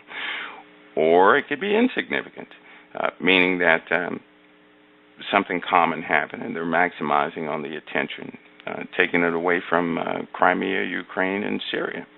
I mean, we just don't know, but the chances of electronic failure for these things and cell phones ringing through more than one phone, to my understanding, it's just the evidence is piling up that something nefarious is happening. Yeah, and my second question was with the transponders, having them, say people on the plane did not get to them all and shut them off, some kind of electronic attack happened, or if it would happen, could that kill all the transponders on board? And I know that wouldn't not sit right with the phones ringing, because it would kill the phones also, but let's just say it was hit by like an EMP style attack. Would that be able to stop the transponders on the plane? Well, all aircraft have to be equipped to withstand certain effects in the atmosphere, which means a lot of their redundant systems are shielded from such things because they're exposed to solar flares much more than surface-based technology and all sorts of host of things. And so they have redundant systems. An EMP would not take out certain devices on an aircraft because it's not chip-based. It's an analog beacon which does not use a transistor, so to speak. It's more of crystal technology, which is unaffected by an EMP or something like that. Plus, it's very shielded. So, there again, those systems would still work. We have sonar nets in that area, and you're telling me we can't find anything? It's just, right. It's beyond the odds. It's just well beyond the odds of. We know somebody knows where that plane is. I really hate to tell everybody this, but someone has to know where that plane is. If they don't know where it is, all the radar systems would have had to have failed. SAC communications must have been down. There were no reflective signatures, heat signatures, and so forth. And all these things, by the way, show up on radar. We have Doppler radar that can show things also. And we can see flocks of birds flying, small flocks, and we can't pick up an aircraft. And so, something strange is happening. All right. Let me share with you and the listening audience the information I got today from my source, and I have not written about this. I haven't had the chance. I haven't spoken about it. I haven't even told Joe about this. Real simple. Look at the choke point. There's a choke point at the ATC, Air Traffic Control Center. Airports, Michael, let me ask you this. In an airport, you've got your civilian air traffic controller, correct? Mm-hmm. Air traffic controllers? Okay. Now, what else do you have there at the Air Traffic Control Center? Well, you got center overrides there for squawk and military aircraft. Right. Is there a physical person at handling those devices? outside of the normal civilian air traffic control system personnel? Well, in Malaysia, I know that a few are hubbed, but there's normally a physical person there. But in some cases, they're hubbed to another location. Right, but for example, at the periphery of the radar where that plane is flying, you would have a physical human being representing, I don't know, the Defense Department, or, we'll say the Defense Department, or the military, actually looking at the radar, correct? Well, yeah, you have some type personnel there. All right. My source told me to the answer lies with that particular individual. Now, I'm not sure what the answer is, but the answer lies there, and to look there for the explanation as to how this entire thing took place, meaning that there was deception on the part of the, how can I say this? It was the plane did some things before it went off the radar. And it's being reported that the plane actually started to turn around and that the military of Malaysia knew that the plane turned around, yet let investigators and search crews search in the wrong areas for 2 days. At the advice at the instruction of the military ATC. Yeah, they had the correct course track, but they didn't convey that information in the beginning, and so now they're correcting things. You know what? On Pastor Paul's show, I said give it about 4 days, and the thing will be here. We do have a jam-packed information show. We have Stan Dale coming on in the second hour, and we're going to get into a few interesting issues with him. But first, we're going to open tonight by bringing on a friend of the show, a former guest of the show, Michael, to talk about the Malaysia Flight 370, a Airbus 777. Michael, are you there? Yes, I am here. How do you guys read Great to have you. You can come in loud and clear. It's great to have you on the show. My father and I listened to Pastor Begley's show from yesterday and heard your appearance on his show, and it was very interesting. Yeah, quite disturbing in my opinion. Well, I got to tell you, Michael, for someone who doesn't want to be known, you certainly are making the rounds. Well, that's not bad. No tactical information, no harm, no foul. Remember, you guys get the first on that TAC information. Well, okay, and maybe we should tell our listeners this. Folks, I have had confidential informants or anonymous sources. They're anonymous to people. They're not anonymous to me. Okay, they're anonymous to people beyond me. So, having said that, Michael, I don't know who Michael is. I got to tell you, I don't know. And he, however, in his defense, he has offered to do what, Michael? Give me that offer again, so make me feel warm and fuzzy. Give me that offer again. We're gonna have a long interview. We're gonna throw everything on the table. I'm gonna give you guys a first interview. Cool. All right. There we go. Thank you, my friend. There you go, folks. Joe, take it away. All right. Well, until then, we have several issues to get into. First and foremost of which is the Malaysia airplane flight that has vanished in mid-flight, apparently. And Pastor Begley had a report about there being important engineers on this flight pertaining to RFID technology. Michael, if you can inform us and our listeners as to the authenticity of this information and how serious is this? Well, the individuals from Freescale Semiconductors they're very embedded in weapons system development regarding chip makers.